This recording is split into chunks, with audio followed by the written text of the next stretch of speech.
So the meeting will come to order.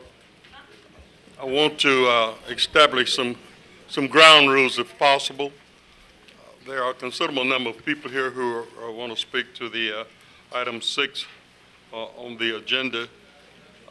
Additionally,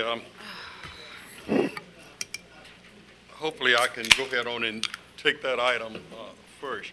I might suggest to you that since there's so many of you, that I'm going to be somewhat restricted regarding the amount of time. If you feel that what has been verbalized by the person before you, you might want to say, well, echo, and then I'll know what you mean and just go back and sit down. However, I don't want to restrict anybody from speaking, but in the essence of time, we would appreciate you doing that. I want to welcome you to the committee as a whole. We do have what we call a board forum where individuals can speak to anything that they would desire to prior to us starting the agenda items. I'm going to suggest to you now that if it's something other than the Belmont Art Cultural Center issue, I would ask that you come up, and I see that I do have at least one person that, and maybe two, that would like to speak on something other than that issue. So if there's no objection on the part of my fellow council members, I will start in the manner which I described. So Ms. Diane Mack, you first, please. Good afternoon, council members. Thank you, Mr. Council Vice President. I appreciate it. I'm going to make my request first, and then very briefly, since I know this is limited to a minute, tell you why I'm making this request.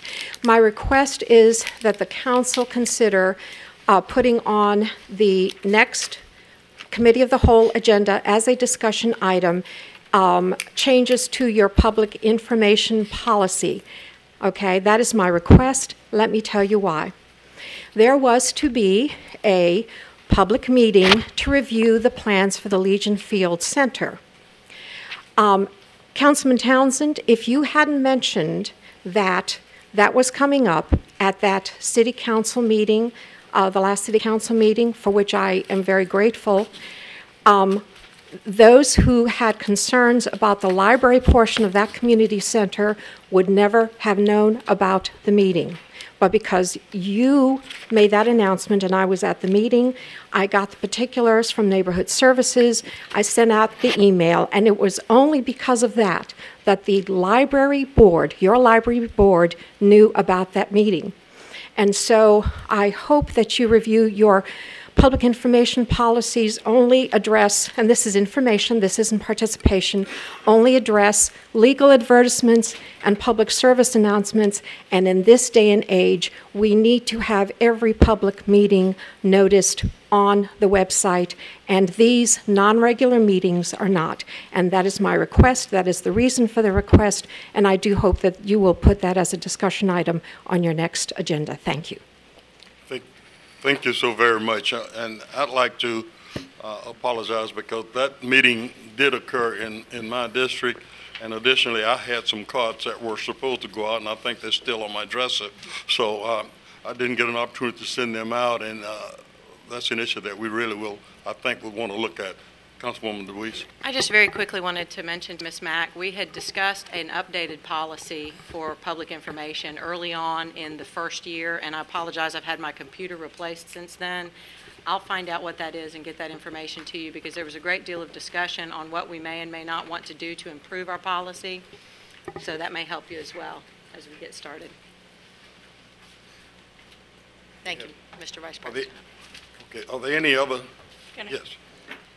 I also agree that it would be valuable to have that as a discussion. Should I bring that up in new business so we can do the formal vote on putting it on the agenda? Is that your preferred method, or can we just hope that it'll be on the agenda next time? I don't see any reason why we have to be so technical with it. We could just put it on and discuss it. We all grown folks. Good. Okay. Yes. Yes, I have a question, and my question is, who has responsibility for public meetings and announcement? Don't we have public relations or advertising, marketing, someone that has direct responsibility for that part of what we do? I don't know if it's necessary to have a council discussion as to how we want to make the public aware of the upcoming meetings and those kinds of things. Isn't there someone on staff who's directly responsible for that? And I don't think it's council. Thank you. Bill. Yeah, thank you, Mr. Vice President. We do, sir. And what I will do, we'll take Ms. Mack's comments and actually incorporate them into our procedures. I think the more information we can get out there, the better when it comes to these meetings. They are critical. And I personally apologize for not having that out.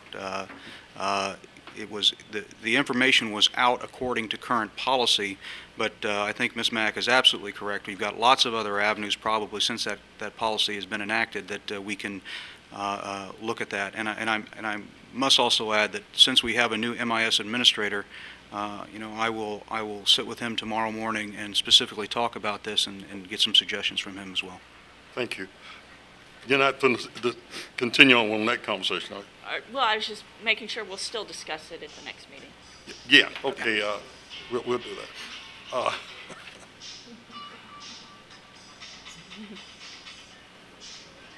Leslie Warren, you have a 16 West Strong Street. No, I'm sorry, that's not the one I want here. It's another. Blair Stevenson is. Good afternoon. I'm here today to ask that you all consider discussing, if not today, since it looks like it's going to be very busy, at the next Committee of the Whole meeting, the consideration for adoption of a municipal golf cart ordinance. I have been using my golf cart until recently when the police were doing their job and let me know I shouldn't in my neighborhood, and it's a marvelous alternative means of transportation.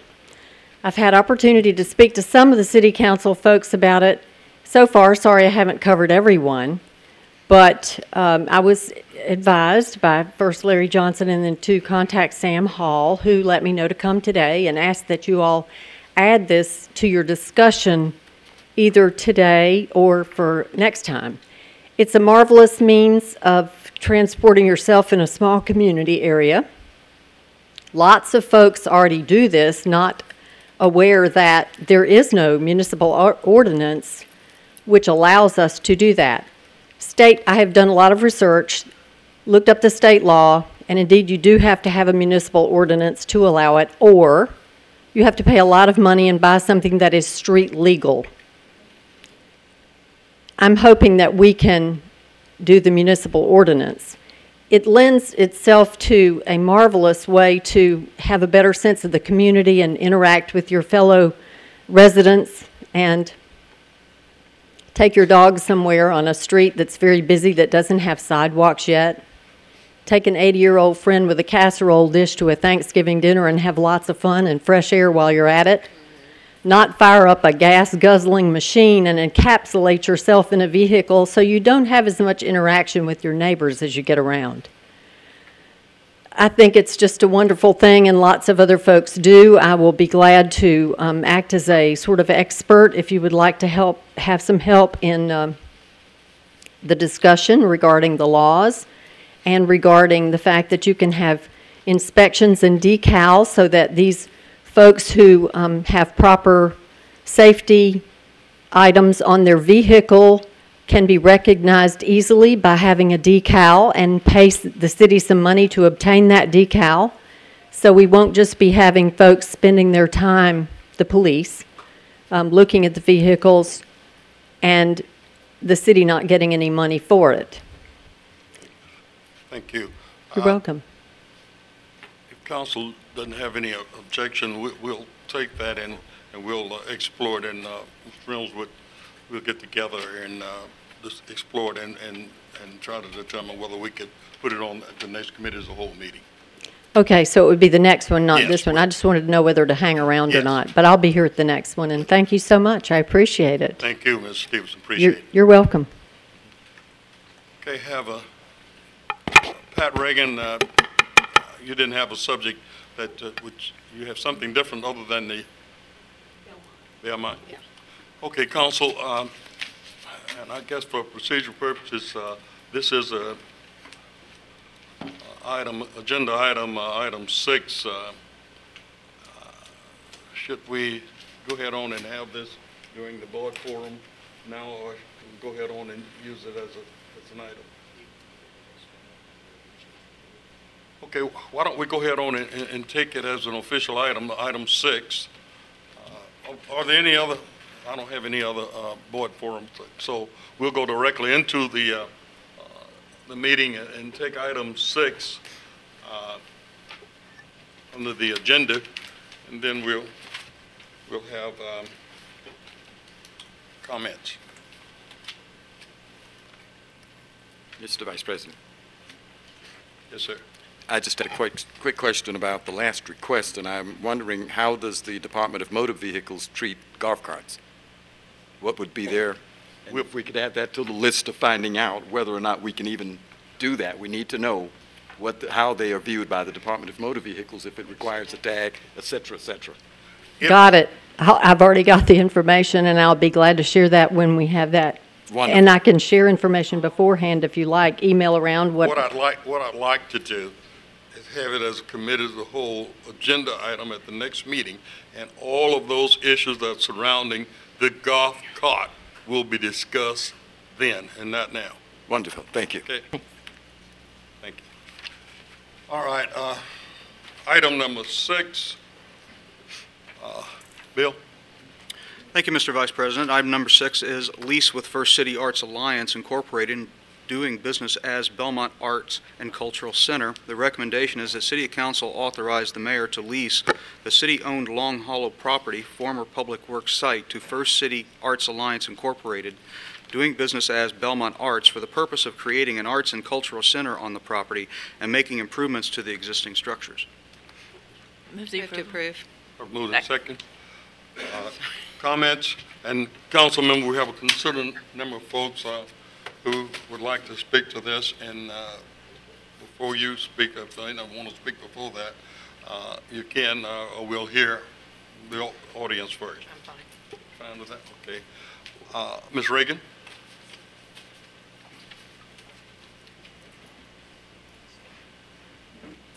Hello, I'm Pat Regan. I thought I would be last and all these articulate people could say all the things that need to be said, but here I am.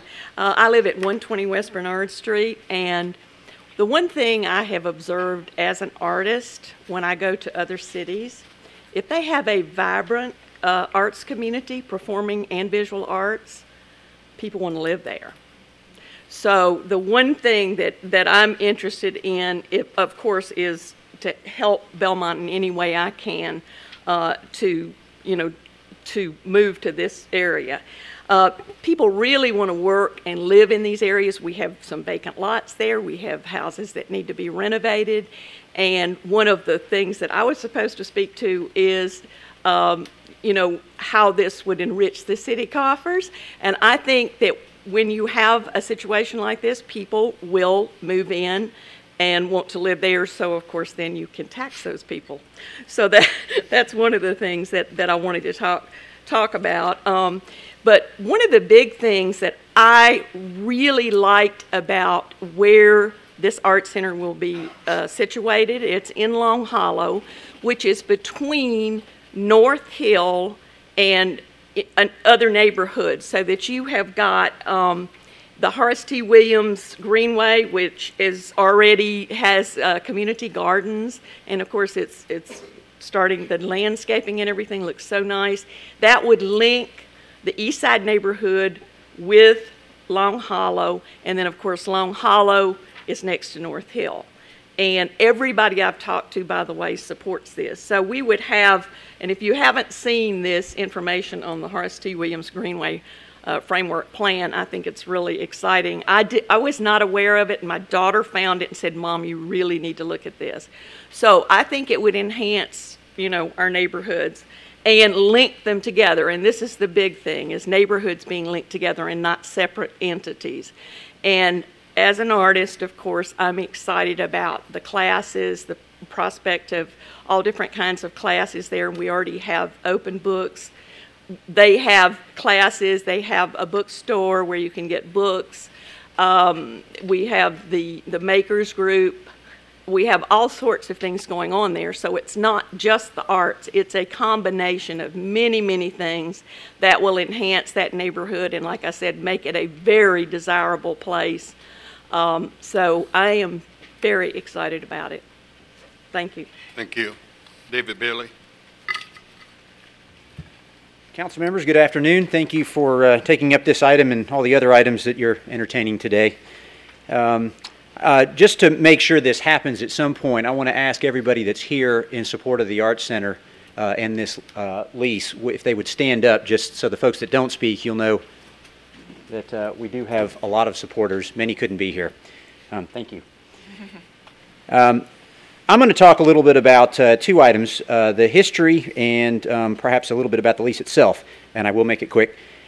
History is interesting in and of its own sake, but in the case of deals like this, homework is always in order for both sides. We've done our homework. We know that you've done yours. One of the things that I observed is that the city has a long history of leases supporting not-for-profits. Of course, the not-for-profit that recently vacated the space enjoyed a $1 a year lease. And I think our lease in many ways is a different version of that type of thing. But the other item through history that I noticed is that the Pensacola Museum of Art also started off this way. In just a few sentences, in 1954, this is off their own website, in 1954, members of the American Association of University Women envisioned a venue to exhibit traveling arts exhibitions and other things. And the city at that point agreed to lease the old city jail that had recently been vacated for a new location for $1 a year. And shortly after that, or maybe many years after that, the Arts Association, which finally became the Pensacola Museum of Art, actually purchased the building. So we would like to think that this is the beginning of a very similar relationship. The arts, of course, have an enormous spectrum. And another thing about PMA is that the Arts Center has some overlapping mission with PMA, but we're really a little bit, at least today, like the little brother in flip-flops. We're equally serious, but we're a little bit more laid back about how we go about things. And our focus, I think, is described in the committee memo, describes our belief that our place is have a very hands-on place, all walks of life, rubbing elbows and having fun. And so we believe, obviously, this lease will help us in that mission. I noticed that David Baer, someone who has had a long involvement with the arts and support of the arts around Florida, included some comments about his belief that this is a very positive project for the city. I think that holds a lot of weight. And so, in summary, regarding the history, I think that the City Council should entertain entering this lease, not just because you've done similar things for many other 501c3s, but also because this particular project is going to bolster economic development in ways that few other projects can. The lease itself, I'm proud to tell you as a past board member that the current board is an invigorated, serious, and committed group of people. You're entering into a lease with a group of people who understand it and who will do everything within their power to exceed your expectations. I mentioned the terms of the lease. We had a lot of discussion, you know, why not $1 a year? And we believe that the city staff worked very hard to come up with something that is essentially equivalent to that for the first 2 years, which is a forgiveness of any monies that we invest in the property. And we do plan on investing $140,000 at minimum in the property over those 2 years. There's been a lot of conversation in the community about the location. This is a long subject, and others will speak to it a little bit, but of course I think some of you know I have a background that involves the Belmont neighborhood and a good understanding of the redevelopment plans for downtown. And one of my observations is, practically speaking, this is really not that many blocks away. The positive impact we've had throughout the downtown area will continue to have in the new location, and I'm certainly glad to answer any questions about why the move, etc. And I'm also glad to answer any questions about the plans themselves for the renovation of the building. Thank you very much for your time. Thank you. I think I'm going to make a little ground rules on the time limits here. We're going to have to do about a minute and a half, if you don't mind, on that. Melanie Nichols, please. I'll be brief. I really appreciate you allowing us to come today. From the Long Hollow Neighborhood Association, you know what we're about. We've been working with you for several years. This is what we ultimately envisioned for this site. We have been partners with the Belmont Arts Center since they were created. We have the first outdoor art museum, which is the Long Hollow Park. And almost every bit of the artwork that's in our park came from artists who are associated with the Belmont. We work very closely with them. We've worked grants with them for children's classes. They're a wonderful organization. We see them bringing positive energy to our neighborhood vitality, and it's a compatible use. It will not detract from the neighborhood. It's going to bring more residents into the neighborhood. This is very, very important, and we so appreciate your support. Our association is supporting them with our unanimous vote, and we hope that you will too. Thank you. Thank you. Chris Lean.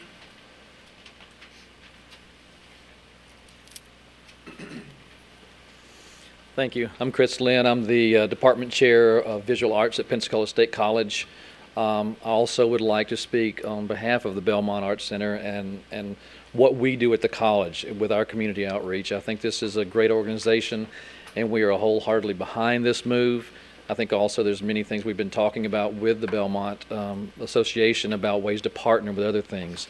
I think this area is going to move to is going to be a much more conducive area for what all is going on, plus the amount of space that is there, which is going to be really vital to what all the plans are that we have for the future. And I would gladly answer any questions, and I also would recommend that we approve this.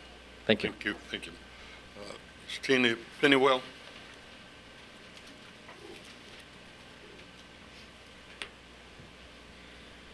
Hello. I'm a mother of a student who has benefited from the Belmont, and I'd like to read what it's meant to our family. If I don't read it, I might tear up, so we're just going to read it. The Belmont family provides so much to the art culture of our community. They have gone above and beyond any person's expectations to care for our community. They've done this through opening their doors and their hearts to high school students in order to promote interest, knowledge, and a commitment to the arts. I'd like you to know that the Belmont took on this project. They had no idea what it would mean to my family. As my daughter started her senior year in high school, her 11-year-old brother was diagnosed with a cancerous brainstem tumor. His prognosis was thought to be terminal. As hospice started working with my son, the Belmont mentors started working with my daughter. Because of the Belmont, my daughter didn't get lost in the shadows of cancer that year. She was encouraged to grow as an artist as well as an individual. She's become a community volunteer now that is eager to give back through the Belmont. The same wonderful mentoring has been expanded to other young adults, both the students in her class as well as other classes. The Belmont Art Studio and the volunteers are an invaluable asset to our community in more ways than one. Thank you. Thank you. John Markowitz. I think that my name is John Markowitz, and I'm Program Director of the Art Department at the University of West Florida. And I think that what was just said is a tremendous testament to what the Belmont Art Center has done for the last 10 or 11 years. I was in on some of the early meetings when the Belmont Art Center was founded. It's meant a tremendous amount to our students who are involved in internships, who exhibit their work in BFA exit shows at the Belmont Art Center, and who get an opportunity to really interact with people from all walks of life. And in that respect, I think that it's a tremendous cultural asset, and I would recommend that you approve this. Thank you so much. Thank you, Ms. Vivian Lamont. Thank you for allowing me to attend. I am the president of the Belmont Youth Band Incorporated, plus I am co-founder of the Belmont Youth Band. I would like to move because we need more space and a safer environment. I have 72 children at the present time, and my concern is that they have a safe environment and they will be able to continue to function. We have given quite a few scholarships, and it has helped the kids a lot, and I would not want that to be destroyed. Thank you. Thank you, Ms. Lamar. Mr. Fred Donovan, Jr. Thank you, Mr. Townsend. I just wanted to come today and express my support for this program. I think that what's going on in many of the competitor communities that we compete against for, I think, businesses, and I know many of you and a lot of us around Pensacola are heavily involved in economic development. What we're finding is the Savannahs and the Austin, Texases and the Bowling Green, Kentuckys, and the folks that we're competing against have very strong, coordinated arts and cultural sectors that they're promoting. It's no longer, I think the previous generation, I think all of y'all realize it was tourism, military, and an industry. And I think the arts and cultural sector is really becoming an important part in recruitment. The younger workers that we're trying to attract, like at the IHMC, they like to ride their bikes to work. Some of them. They like to live, work, and play in the city core, and I think this is the sort of thing that is a progressive program or programmatic piece to what it's going to take to get Pensacola competitive in that environment. So I fully support this. I like what's going on. I do think that we need to have an audit of all of our arts and cultural resources. I think this council and the mayor's office have both demonstrated a commitment to this vision, and I just hope that we continue to do it. And I see this as kind of a stepping stone to getting to where we want to be more competitive for new jobs with the new generation. So that's my point of view, Mr. Townsend. Thank you. Thank you, Mr. Donovan. Miss Leslie Warren, 16 West Strong. Velarde. I wondered. I'm sorry. Good afternoon. I'm Leslie Velarde, and I'm here to express the support that the Belmont Move has with North Hill. I'm the president of the North Hill Preservation Association, and we did an informal polling of our members. Our membership is the largest neighborhood association in the city, and by a huge amount, North Hill supports it. We've been with Belmont since the beginning, partnering. We've worked with Long Hollow. Our current meeting place is at Long Hollow. We're integrally, or we're entwined, through all those three neighborhoods. And I think it's a great move for us, particularly in North Hill, because we'll get, as another speaker mentioned, a lot more foot traffic. We're going to get a lot more residents and people from outside the downtown area coming down to enjoy our neighborhood and our park. So North Hill has, or Long Hollow has the complete support of North Hill. Thank you. Ms. Laura Boyd.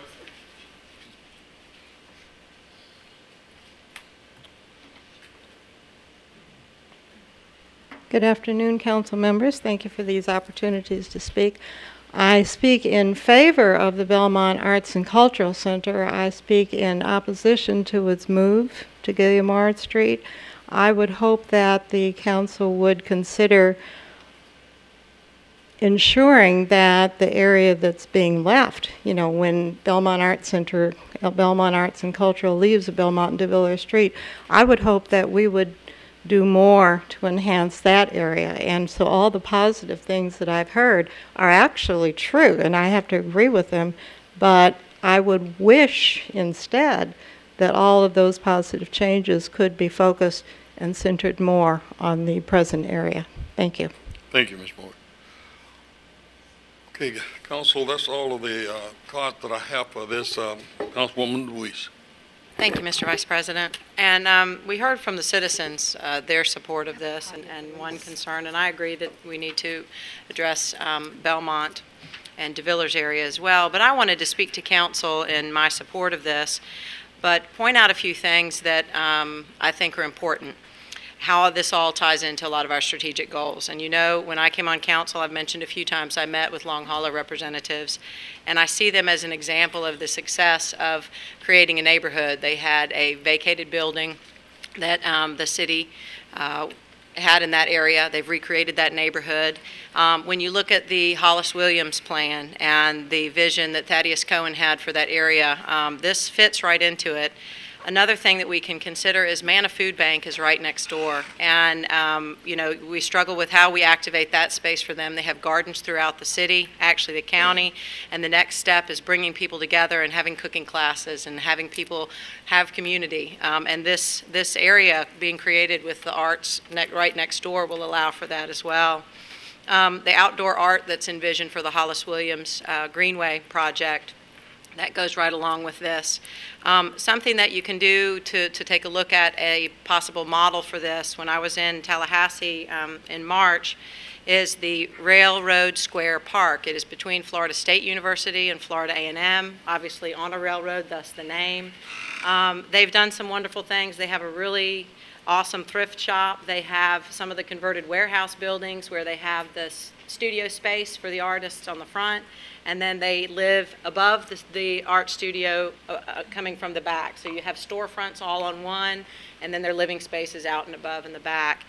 Several different restaurants. They hold a First Friday event. They hold things in conjunction with Manna. I mean, it's the perfect model for what this area is going to create. So I hope you'll consider favorably today this request and support it. Thank you. Councilman Gerald. Thank you, Mr. Vice President. And I'm in line with one of the speakers, and that speaker was Ms. Laura Boyd. I do believe that enhancement could take place at the present Art Center location. Two things concern me. One, this request is being made pending the outcome of a grant request that apparently is still in Tallahassee or somewhere in South Florida. And until that piece of information is brought back to let us know that you're going to get the grant, that's one thing. Whether or not this grant is approved in favor of the request that's before us now. And the other concern I have, it doesn't matter, I don't mind them moving if that's what they desire to do, but I don't want them to take the name. You'd be in a different place. Start with a new name. But then you would confuse people who come to Pensacola, whether as a tourist or people that would plan to move, that you're going to go to the Belmont Art Center over on another street. Well, say again, what did you say? They changed the name. It's First City Arts Alliance, Inc. Well, DBA as Belmont Art Center, so that still will be a confusing point. You can move if you want to. I could support it on those grounds, but taking the name and shoving it around in the absence of having a response to your grant request, I think it's a bit premature at this point to make that move. And then, not to mention the fact that the current Belmont Art Center is in the CRA. We have an opportunity to enhance that. That's where it started, and that's where I would like to see it stay. But if you want to move and start your own art center, that's fine with me. But taking the name, and in the absence of having a response for the grant, I believe it's rather premature to push us into a corner, so to speak, to make a decision. And for those two reasons, we're not sure where the grant's going to go. At least I haven't heard anyone say, and it says here pending the approval of the grant. And taking the name, I would not like to see the name Belmont's Art Center being located in Long Hollow. It's unfair to what's trying to develop at the present location. The name Belmont should stay where the street is and where the group actually started. You can get your own name, and I wouldn't have a problem at all with that. But I just, that part of it just doesn't sit well with me. Thank you, Mr. Vice President. Councilman Wu. Councilman Marsh. Yes. Thank you. Well, I support this project very much. I think it's in a great location. I love the vision. I think it's time for something like this. And so I fully support it. However, I do have concerns with the lease, and I would not vote to enter into the lease as it's worded. Let me read you what I object to. The equal opportunity provision reads, Lee C. agrees that it will not discriminate upon the base of race, creed, color, national origin, age, or sex in the construction, subleasing, use, occupancy, or operation of the property, or in the improvements to be erected thereon.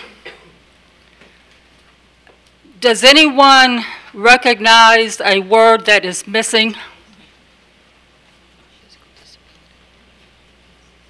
Obviously, the word persons with disabilities is not stated in this equal opportunity provision. I find that troubling, and I'm sure it is just an oversight. I don't know who drafted this lease. Who are you pointing at? Mr. Reynolds? I don't think Mr. Reynolds drafted it, but I would defer to the mayor's office on that issue. Okay, well, I'll have to speak with the mayor's office. I won't support this lease unless it's amended to include equal opportunity provision to include the words persons with disabilities. That's the only way I'm going to support this lease. And I'm sure there are many of you out there that agree with me. And the council too. So I'm sure it was just an oversight, and so with that amendment, I can support this lease. And of course, I love the project. I think it's a great project. I accept Well, that amendment, yes. So moved. You know, an equal opportunity clause is not even valid unless it includes all the elements that are restrictive, and that is included. So with an assumption, we know that that should be included in that particular clause. Thank you. Thank you, Mr. Vice President. I think this is absolutely a wonderful project. I view it not only as something that will help the arts, but help economically as well. Because I really believe that if this goes through, we're talking about the transformation of that whole section of town. I have a vision where that could even become an artist community. I'm from Savannah. Two things saved Savannah. Savannah was in bad shape when I was growing up. Two things saved Savannah. The revitalization of the waterfront, and SCAD, which is Savannah College of Arts and Design, which I would love to see something like here in Pensacola. What y'all have done over in Long Hollow, y'all are to be commended. Y'all took a neighborhood that wasn't in the best condition, and y'all have made it probably as nice as anywhere there is in the city. You get in trouble if you say one park is the best. But I will say that your park is as nice as any park that exists in the city. The ironwork in the gate, walking the maze, it's just a remarkable gem in the city. You're already working with the Open Books Project there, which are touching a lot of people. The only observation that I had when I met with the people in the community center was my concern about the objection that my good friend and fellow co-worker Laurel Boyd raised, was the moving from Belmont to Village area. But I don't see a huge number of folks. I expected to see a large number, and I don't. I really thought they would be, hundreds of people with placards, don't move, and I only heard one person make the statement not to move. I think it's a benefit to the group in that it's a much larger area. It's going to be an area that really, I think, is going to fulfill this need very, very nicely. My distinguished Councilman Geralds, I don't disagree very often, but, whatever name the group decides to pick, I believe, will probably be up to whatever he's happy with and the group's happy with. but I would have no objection to it remaining in Belmont, Art Center. But then again, that's a discussion for another day. But all in all, I think this is an excellent project, and I give it my full support. Thank you, Mr. President. Thank you. I support the item as it has been presented to us. I view this as a perfect opportunity and an example of where the city plays the role as a partner in a supportive way, a partnership with First City Alliance. I think that one of the most important traits that we can give many of these organizations, especially not-for-profit, is basically the strength of empowerment. And the arts community is exactly one of those communities, organizations that must have empowerment in order to survive and thrive. So on a philosophical level, I think this is not only an opportunity but a responsibility. So I fully support it. Drilling down to just technicalities, I want to point out to fellow council members, I believe this organization did an excellent job in compiling documentation, evidence of facts, of figures. They have outlined a growth plan. I believe that city staff has vetted it properly so that we can make an informed, educated decision.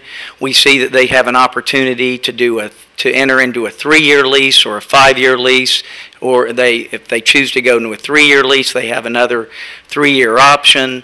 There are some very reality-based cost estimates as it relates to their stepped growth plan. So I see this as, again, on a factual basis, within the context of a growing business.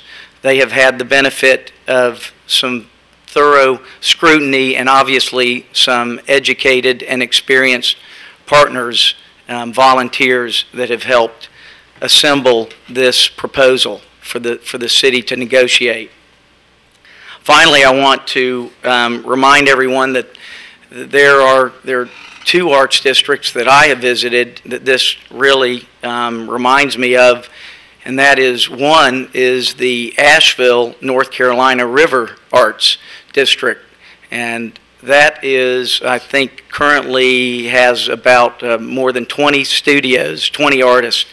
It's in an area that is not on the well-traveled beat, so to speak, of what people would think of as Asheville, but it is it's thriving and it's a go-to destination place. Also, I recently was in Cincinnati and visited the Pendleton Center, which is the largest artist colony under one roof, and it too had this sort of grassroots beginnings. Remember that the Belmont Arts Center has more than a 12-year history. Certainly we have people here in the audience. I know Mr. Bailey was instrumental in the early stages. So this isn't an organization that's just new on its feet. Finally, I think it's very important that we recognize that Reverend John Powell and his association with what under his directorship, the Truth for Youth, is a program that must not be forgotten as he struggles to occupy the facility that the Belmont Arts Center is in. We need to wrap our arms around the entire not-for-profit community, the members such as Truth for Youth, that while they may not have the arts emphasis, they are equally instrumental and effective in directing our youth to more positive endeavors and outcomes. And don't be surprised if we as a council will be faced with further discussion and involvement in Truth for Youth and their location at that historic intersection. I also am going to invite the members of the Belmont's Art Center to engage the association, the neighborhood association, headed up by President Dolores Curry, to have the Belmont de Villiers neighborhood association, and I hope that they would be willing to sit down and have a discussion about Councilman Gerald's issue, and that is the name. You know, in one sense, one could say, well, it's great to have the Belmont name preserved and, in fact, become more of a legacy under the guidance and preservation of your leadership or those that are out there. However, I think knowing the personalities that are sitting here today, Vice President, that they would be, I suspect they would be more than willing to have that discussion. Certainly you can address them after all council members have spoken, but I do support the motion as it has been presented or recently modified and amended based on the physical disabilities, and that's the end of my comment. Thank you. Councilman Johnson. Yeah, thank you, Mr. Vice President. I support Ms. Myers and the additional language, but that brings me to another question is, I think she asked the city attorney, Mr. Jim Messer, who wrote this lease, and then he kind of volleyed it to our city administrator, Mr. Bill Reynolds. So you're the one that wrote this lease? No, Councilman, I am not the author of this lease. Are you Mr. Messer? We don't go through the whole audience. No, sir, I'm not. Okay, so who authored this lease? This was a collaborative effort between Dr. Conrad's group and John Asmar. John Asmar. Have you reviewed this lease, Mr. Messer? Yes, sir. You have. Okay. I'd like to address the numbers again to make sure that I understand these numbers, but since you didn't actually draft this, am I speaking to the right member of the mayor's office? I can address those issues, Councilman. Can we talk about the number and the financial impact? It says $2,000 a month. Correct. Is $45,000 will be spent on this building, so run that through me, for me a little bit. Help me better understand how all that, the financial end of it works. Yes, sir. Essentially what we have is a contract where we've agreed for a base price of $2,000 a month. Okay. Now, what we've offset is the amount of up to $24,000 a year for whatever the group has put into physical improvements to the facility. So if they're paying us they're not really paying $2,000 a month, they're just paying for improvements, but $2,000, say if they put $24,000 in the facility annually, they really pay no rent. The $2,000 a month is times 12 is $24,000. So there really is no windfall of the city as far as $2,000 a month. There's just improvements to the building which they'll enjoy. Is that correct? That's correct, sir. And those improvements then become part of the property, obviously, which is a city asset. Up to $45,000. So that's really, yeah, so for 2 years that pretty much will be eaten up unless they get the $100,000 from Impact 100, which is a local organization that I know that the grant's being a. It is a three-year lease, and if they do receive that grant, it will become a 5-year lease under the terms of the contract. That's correct. So that $100,000 then, will that go towards improvements to the building? And I apologize, I'm just trying to make sure I understand it in my mind. Sometimes just if you tell me, I understand it a little bit better. So then that $100,000 goes back in, and then that's just deducted by, is that Dr. Pratt shaking her head? No, sir. What you have is if they receive that grant, you have two phases of improvements. The first, and if you'll go to the memo, it'll outline it specifically. Phase 1 improvements include electrical upgrades, plumbing and mechanical upgrades, building envelope upgrades, and interior finishes and modifications. And those are to be completed within the first 2 years. If they receive, of that 3-year initial lease, if they do not receive the Impact 100 grant. If they receive the Impact 100 grant, then you go into Phase 2. Phase 2 covers enclosing an additional 1,500 square feet of covered outdoor space, installing an HVAC system, additional plumbing and electrical, additional interior improvements, installing canopy and other facade improvements, installing windows and/or skylights and landscaping, and those improvements shall be completed within the first 36 months of the lease. Okay. All right. Well, I met with Ms. Taylor and Mr.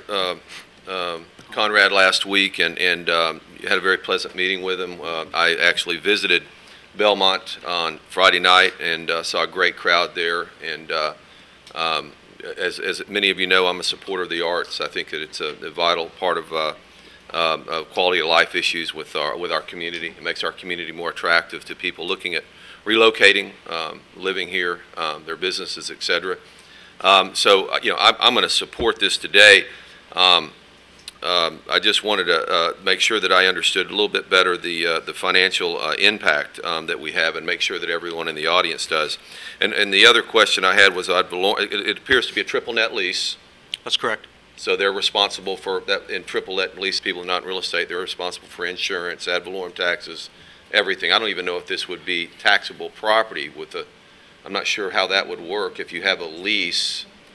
I can find out for you. If you have a lease, if you lease to a 501c, do they even pay ad valorem taxes? I certainly can find out for you. Yeah, I'm just curious about that one too. But anyhow, I'll be voting in support of this. I think they do a great job.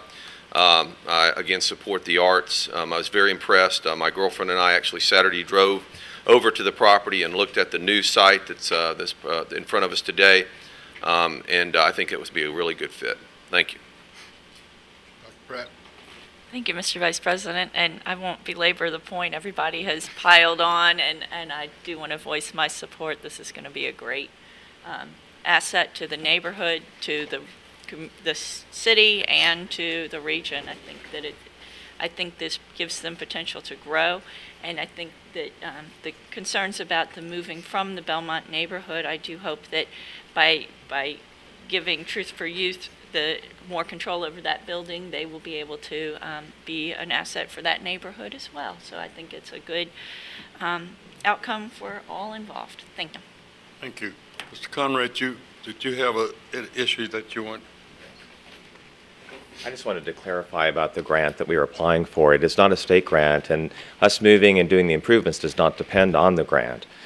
We asked for a 5-year lease because to get an Impact 100 grant, we have to have a 5-year lease in order to apply the monies received to improving the building. Without a 5-year lease, we could not apply for the Impact grant and then use the monies to improve the building. So I just wanted to clarify that.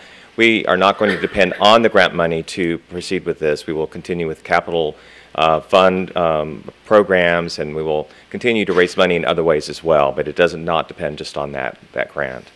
Thank you. Ms. Curry?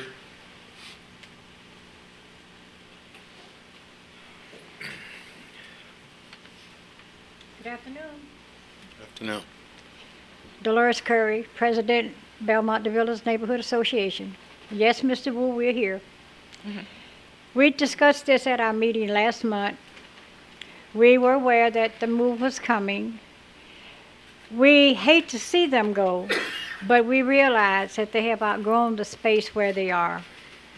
We were hoping that maybe once they get over there and get established, that they may even put another satellite back over where we are.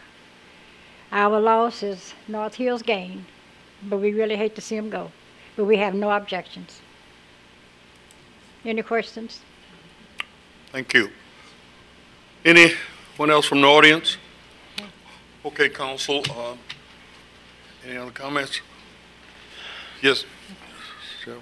I want to make it clear, thank you, Mr. President, for recognizing my hand. I want to make it clear that I do not object to the move that the Long Hollow Group is requesting. But what really concerns me is that Belmont and DeVilliers has been in the CRA for a number of years. And over, not only has council overlooked and neglected the development of that area, but the citizens of Pensacola fall in line and sort of do the same thing. If we were truly acting as a city, as citizens who want to develop our city, then I would think that the Long Hollow Group, since the Belmont location was where they cut their teeth, so to speak, and got started and got everything going, would be looking to enhance that location and help it to grow versus moving and starting something someplace else. Now, it's been mentioned, of course, that the Long Hollow location would be more conducive to the activities that you plan to present. But what do you mean by conducive? You see, what has to happen in this city is that people have to begin, and I don't know when that will ever happen, begin to work together. We all know that De Villiers is a gateway to the Maritime Park. We are working heavily to develop that strip so that it is in line with the activities from Cervantes south to the park itself. But I'm at this point, there appears to be overwhelming support on the council, and I'm ready to call the question. Go ahead, do the voting, and move forward. But I will continue to remind us, and that includes the Belmont Neighborhood Association, and they can attest to this statement, that over the years, and the reason that that area is not conducive now is because of the deliberate neglect that has occurred down through the years. So instead of enhancing it and giving it an opportunity to grow, we'll move everything and go to another location and say, to hell with that, we're going to go in a different direction, and Belmont and De Villiers will continue to struggle and be not conducive to growth and development. And that's all I have to say, but I'm ready to move forward. Let's vote. Let's call the question. Yes, okay, all in favor? Aye. Opposed? Nay. Okay. All right, thank you so very much. All right, now, Council, we'll go back to our regular, thank you folks for coming. We encourage you to stay and listen to this other debates that we're going to have. Yeah. Go enjoy your afternoon. That was a good call. Yeah, good. Can I? Okay, we'll, I'm asking if you don't mind, if you would have your conversations out in the hall so we can continue the meeting.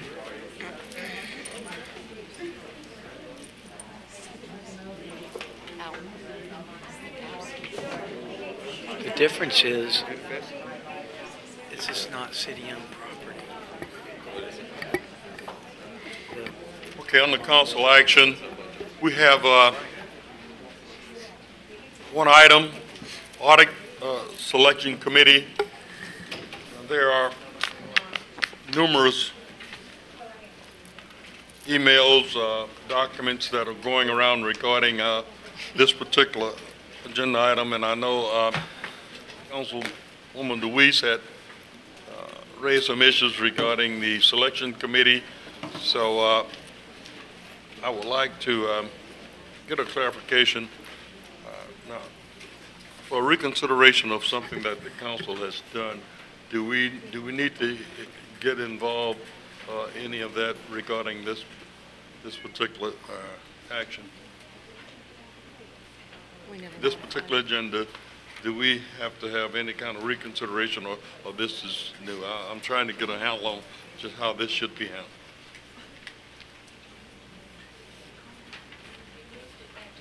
Mr. Vice President? I beg your pardon? We didn't take action on it the Thursday night. It was put to this council come committee back of the and for whole, discussion so we never here? ratified it. Okay, so if that's So- the case, why don't we go ahead on and have a discussion and see if we can't clarify what the issues are and go from there. So I think there has it's to be, open for discussion. I think there has to be a motion and a second.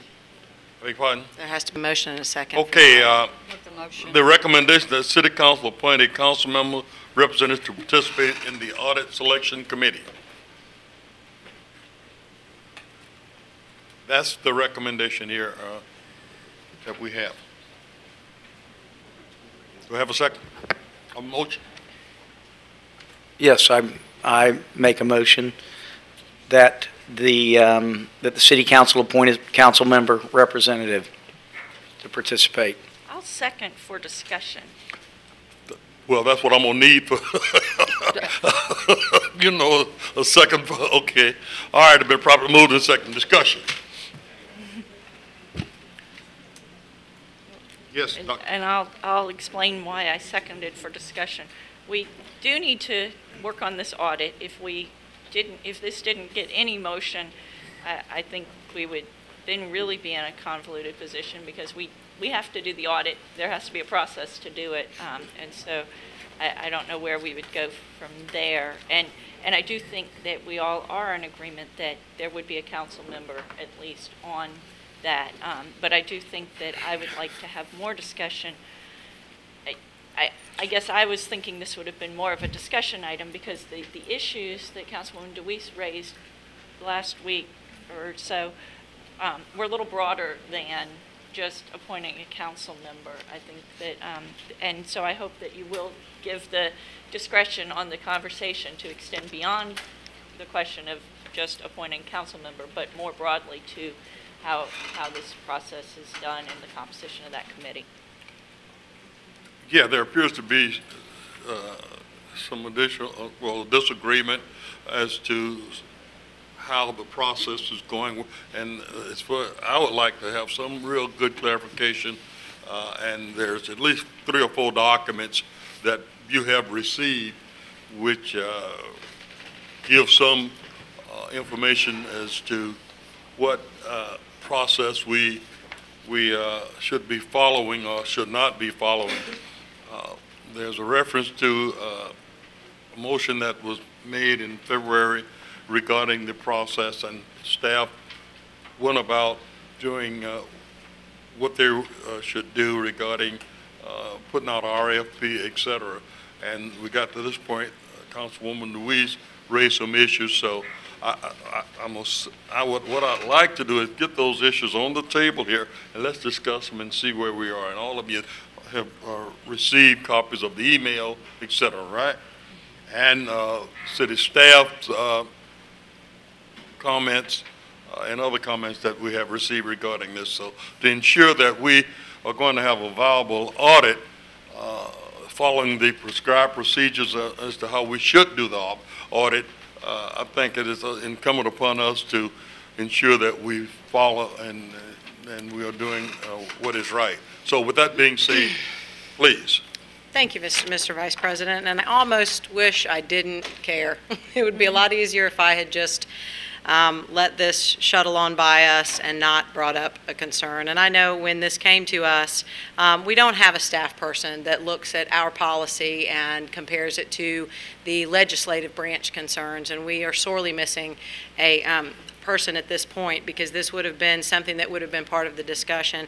And if I can go back really quickly to our policy that the city utilized the request for qualifications RFQ procedure for external audit services. An audit selection committee appointed by the city council shall present a recommendation to the council for approval. It's for us to appoint the entire committee. It is our final decision.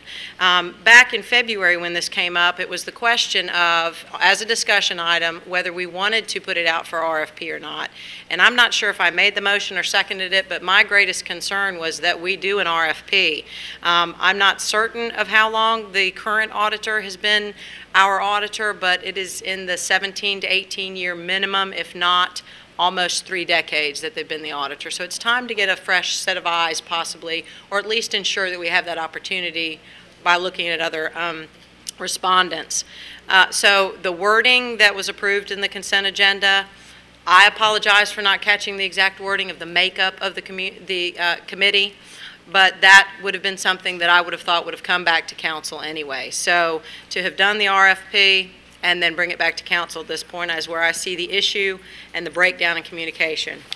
My concerns that I brought to you about the RFP, to keep it quite simple, were addressed in my memo. And it's just what I've told you just now, that we should have selected a committee first. That committee would have approved that an RFP be put out, and then we do the RFP. So my suggestion today, the easiest way through this, I am willing to make a motion of the makeup of a audit selection committee. The deliberate on that. We can continue to hear information on this. I won't make a motion at this point. If, Mr. Vice President, if you'd like to continue discussion.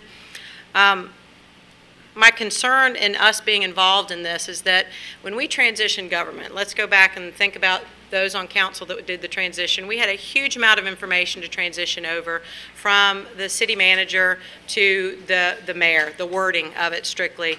But this was never analyzed for the appropriateness of who would actually be responsible for this. But the first signal that we should have had as council, the entire budget for this audit was taken out of the finance department and put 100% into the council's budget. This is a legislative function. We have a new paradigm of executive responsibilities and legislative responsibilities. So this policy really doesn't apply, because we would not have the auditee and a staff member on the or selecting the audit firm. That just doesn't make logical sense. So we do need to reevaluate this policy. It's unfortunate that the respondents have already responded, and as I understand, they have been opened at this point. I was trying to avoid that so that we could simply amend, and I don't know if Mr. Mayberger is available to explain if these can be held at the respondents that have been opened and amended, or if we simply just need to start over. But I'm willing to make a motion at this point, and we can end this confusion and this discussion and take hold of this as council, because this is our council responsibility. So I ask for your guidance on that. It would be my preference not to have a motion at this time. I would like to hear more dialogue regarding this issue, please. Thank you. Yes. Yes, I would not be in favor of a motion just yet. I think it's a little premature. Obviously, we need to appoint a council member to the Audit Selection Committee. However, this process is terribly flawed. First of all, the motion that was made back in February is different than our stated policies that we adopted back in 2010. Clearly, it's the city council. It's the city council's authority to appoint the Audit Selection Committee. And if you look at the motion that we passed back in February 23rd, 2012, it says the City Council establish a policy to select the city's external auditor by a selection committee consisting of the chief financial officer, one staff member, one member of City Council, and one citizen, using the request for qualification process. I guess one could argue that we set forth on that day who would be on the Audit Selection Committee. However, if you look at the request for qualifications that went out, the pages aren't numbered, but it's under Section 7, Evaluation Procedures, A, Audit Selection Committee. I find this extremely troubling. Proposals submitted will be evaluated by an Audit Selection Committee. The Audit Selection Committee will submit a recommendation to the mayor, who will present his recommendation to City Council for approval. There is no authority whatsoever, any place, for the Audit Committee to submit anything to the mayor to have him submit to City Council for approval. There's nothing. Just stop right there. Okay. Well, just let me, okay. as you make out these points, I just want to get some clarification on. Is that true?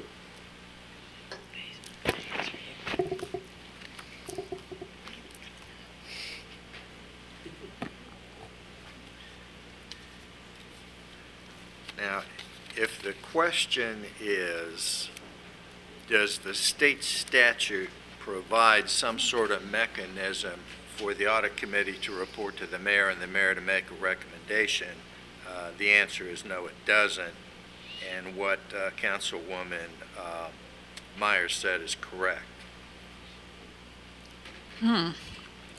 Continue. Okay, thank you.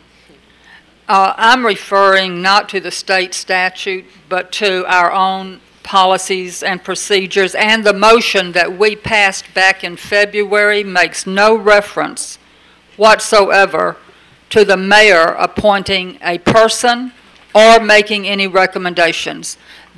So that's the first thing. The evaluation procedure, which allows the mayor to make to present his recommendations to City Council, we can't do that. That isn't going to fly. Will you clarify, is that the Just a minute. I'm understand. I'm going to recognize you. You got a question. I'm sorry. Another thing. I've got this look on my face. Okay. Do you want to give a reference to what you're reading from? I'm looking at our policy and procedure manual. It says the city shall utilize the request for qualification procedure for external audit services.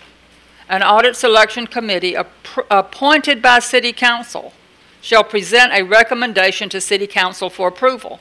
It says nothing about the mayor being involved in that process, period. Now,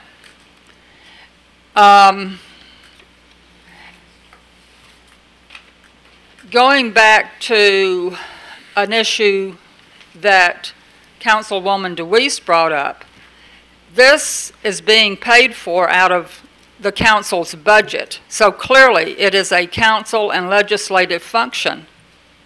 Now, I know there's a problem that the RFQ has gone out and people have responded to it. And the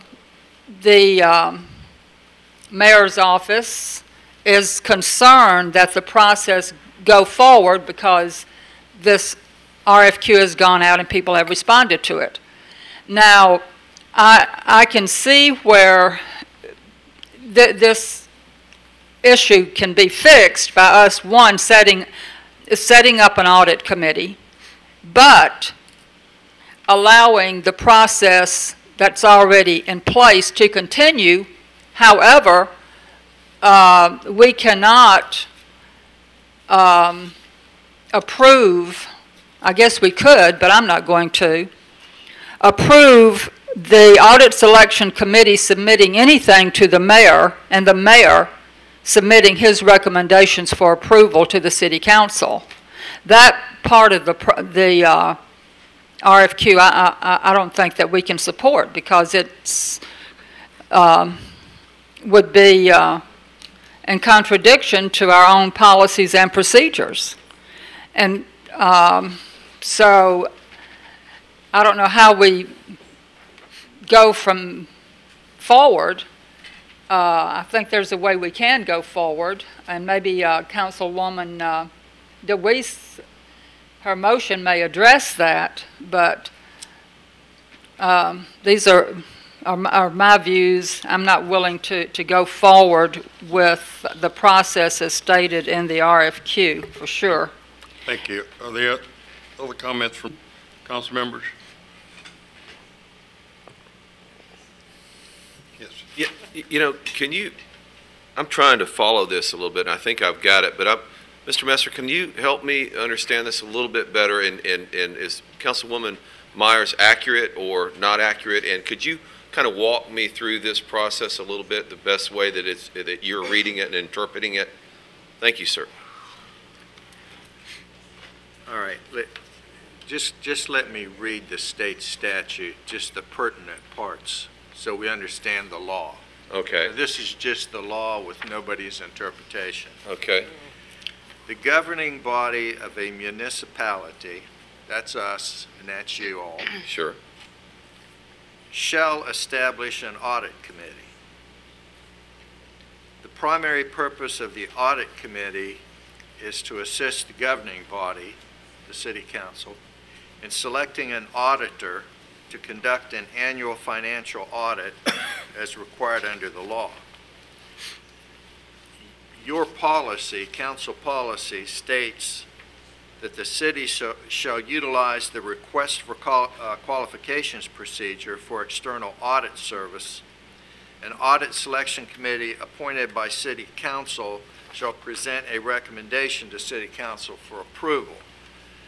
Now, if the question is, as Councilwoman Myers posed it, is there any reference to the mayor in either the law or the policy, then the answer is no, and she's correct. Now, again, every time I do this, no good deed goes unpunished. And I'm not trying to take a position where I argue in favor of one side or against the other side, but I can't really answer that out of context. If the question is, has the process been non-compliant or flawed thus far, the answer is yes. If the question is, can that be fixed legally without starting all over, the answer is yes, it can. If the question is, can we start all over and from the beginning, that's a more interesting question. I suppose, on the one hand, since it's your city council, you can. On the other hand, you've got some procedural problems that we don't have to address right now if you choose to go that way. So maybe we can hold off on that one. Does that make sense to you? Somewhat, yeah. I mean, more questions are formulating in my mind so the process has been flawed. That basically we did not follow our policy, is what you're telling me. The mayor did. I'm saying that right now, if you choose to fix the problem, the selection committee can fix the problem by ratifying that which has gone before, which in and of itself is perfectly illegal. In other words, there's nothing more in the RFP that can be put in there that's legally required that's not already in there. Sure. So most of the requirements of the law have been followed, but if you're asking me literally if they've all been followed, the answer is no. However, that doesn't make it problematical at this point. And I'm speculating, and I would defer to the mayor's office, but I would presume that in addition to fixing it by ratification, we could probably delete the offensive references in the offensive in the legal sense in the RFQ.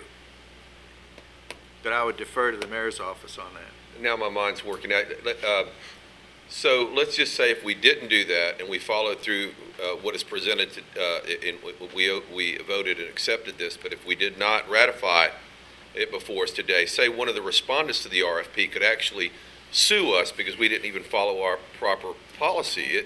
Well, I guess what I'm suggesting... And I'm starting to really enlarge the conversation, but...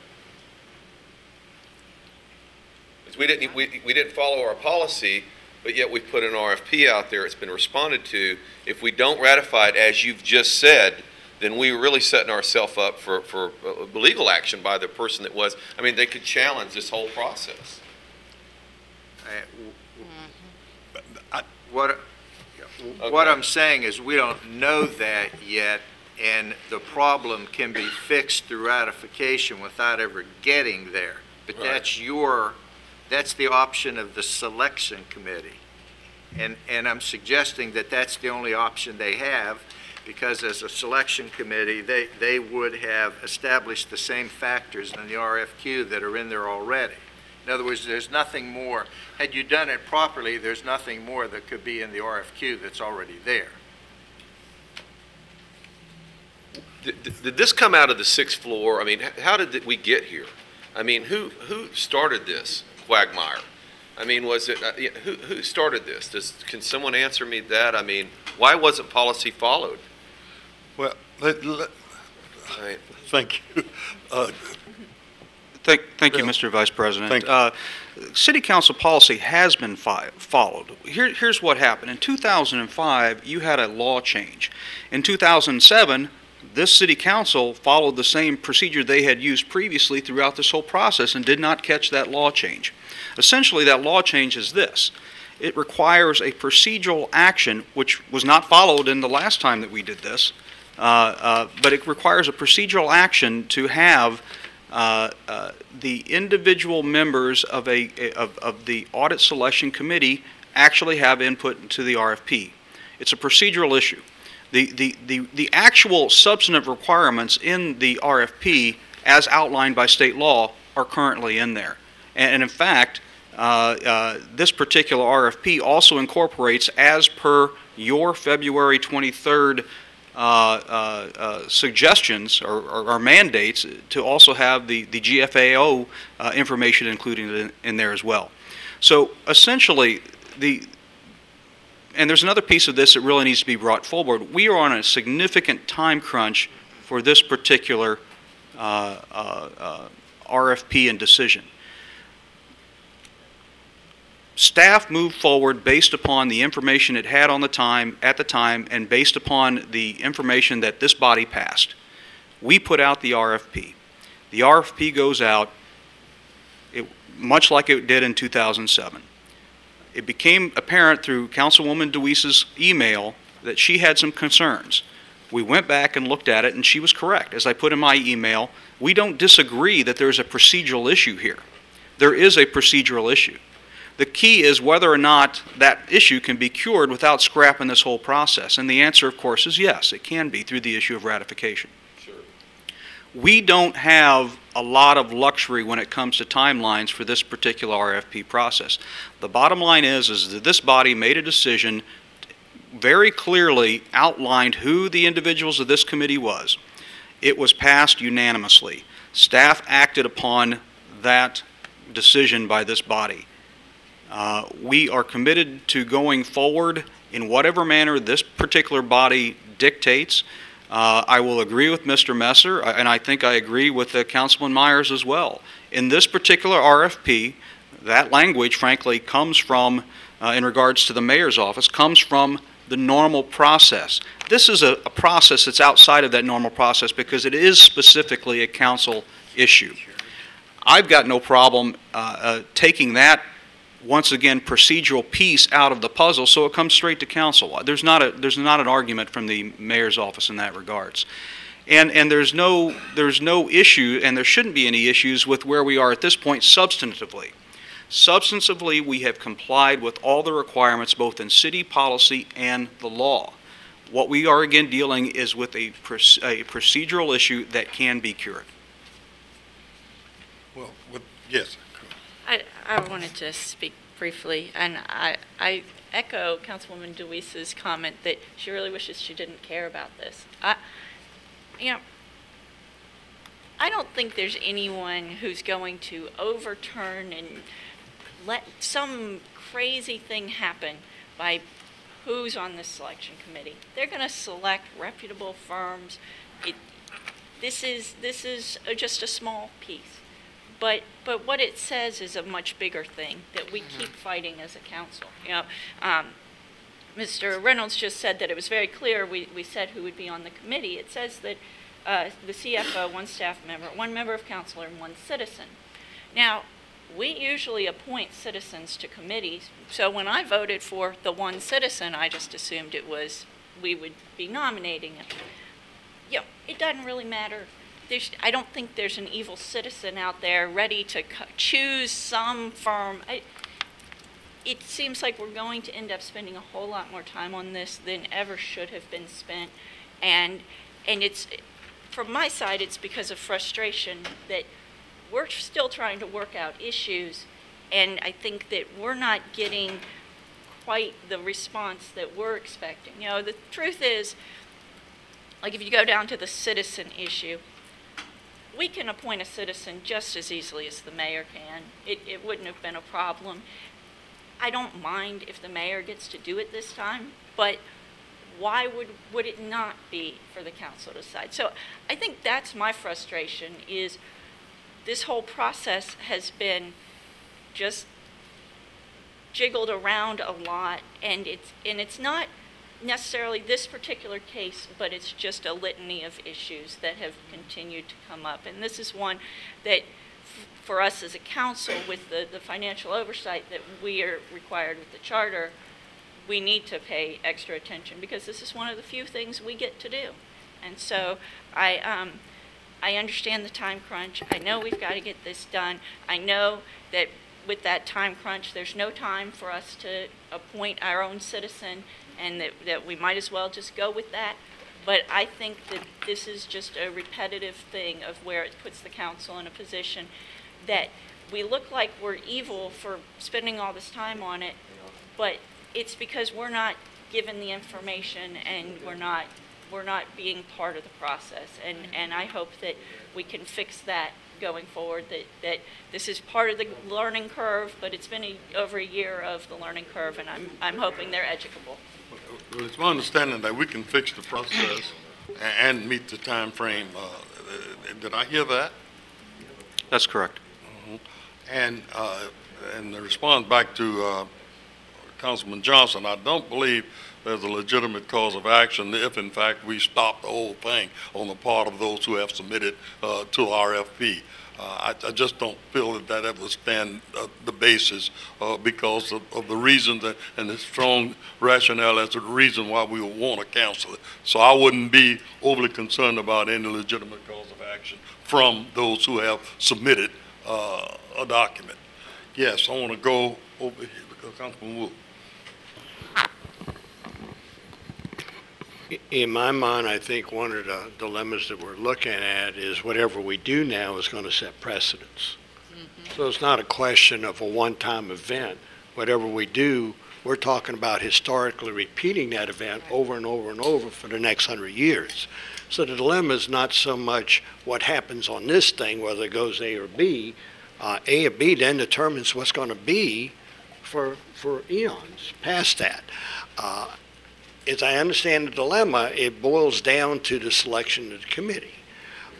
Perhaps one way to get us out of what we're in now is go ahead and proceed with the amendments that we have and the expressions of our concern, with the clear understanding that the council selects the citizen in the future. Therefore, we can still allow the process to move forward, but we're saying that even though it goes forward, that's not what we want to see go on forever. So that's just a thought. Reynolds. Thank you, Mr. Vice President. There's no issue with the council selecting. I mean, if the council wants to select the individual, that's fine for the other individual. The real issue is that by doing that, you are cutting the mayor out of this process. And if you look at the statute, when it talks about specifically, unfortunately, the state didn't dictate who was supposed to be on this committee. But it did dictate who was supposed to be on the committee for those counties that are on that are, and the term is escaping me at the moment. But those counties that essentially don't have home rule. And it says that every elected representative will be on that committee. And that's what it dictates. But this is too important an issue to get mired down on those details. If this body wants to appoint that individual, the mayor's office does not have an issue with that. You can appoint that citizen. We think it's just incredibly important to get past these essentially procedural hurdles to actually get to the meat of the problem, which is the fact that we're rapidly coming upon a deadline that we need to ensure that we have something in place for. Thank you. Yes, and I want to kind of close this down if we possibly can. Yes, Councilman Meyer. The contract that we will be entering into with the new auditor is for how long? How many years? 1 year and 4 renewals. Pardon? It's 1 year and 4 renewals on our briefing. Okay. So this issue will be coming up again in another year? They have an option. Okay. Well, that's problematic because some of us may not even be on the council if the issue comes up again. I do think it's important to that the council appoint the citizen because that's our function. and it's not okay with me that we give that function away.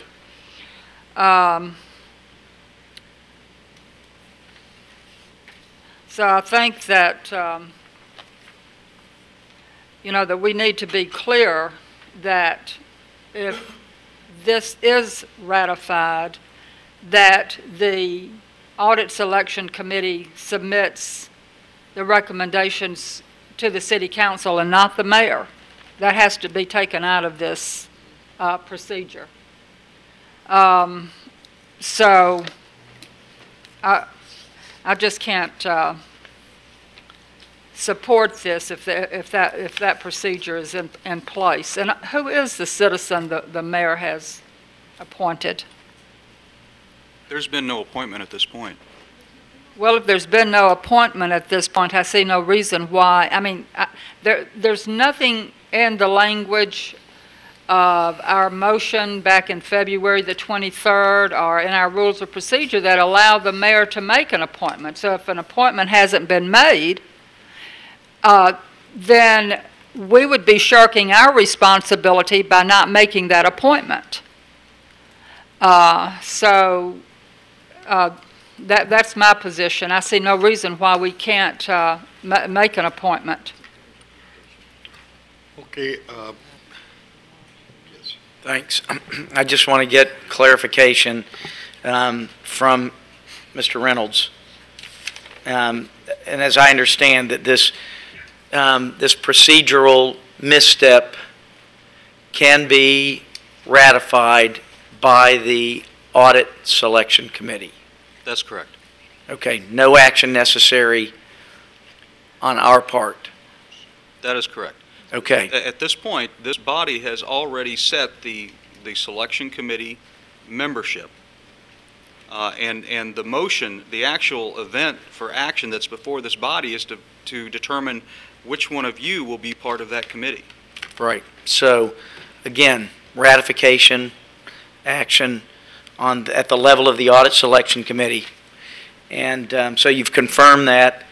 And secondly, then I support moving forward and allowing the City Council to appoint the member or select the member for the Audit Selection Committee, and let's move on. Okay. Audience, yes, Ms. Dubuisson. Thank you for allowing the audience to speak. I'm a bit confused, and forgive me for asking this question again, but as I understand it, the ratification that we're speaking of is only to ratify the membership of this committee? Because I heard you say that the mayor is part of it by means of the RFQ, and I'm a little confused as to how a committee that the mayor appoints could unappoint him to be part of the process. So that's what I would just really like clarification on that, because I do believe this is one of those important checks and balances. I mean, this is the only place that the citizens can clearly see a division between the administration and the legislative bodies in terms of who's overseeing whom. So it would be really clear, I think, or important to the citizens to see you folks set the auditing committee and have that process be really clearly separated. Thank you. Can we get a clarification right now? The composition of this selection committee. Could somebody the composition of this selection committee, as determined by this council in February of -- is the CFO, a staff member, a citizen to be approved, to be put forward, and then finally, the final person is a member of this particular council. Okay. Now, do anybody have any issues with that? Yes. So. Before I make my motion, I'd like to have a few questions answered on the things that we've discussed.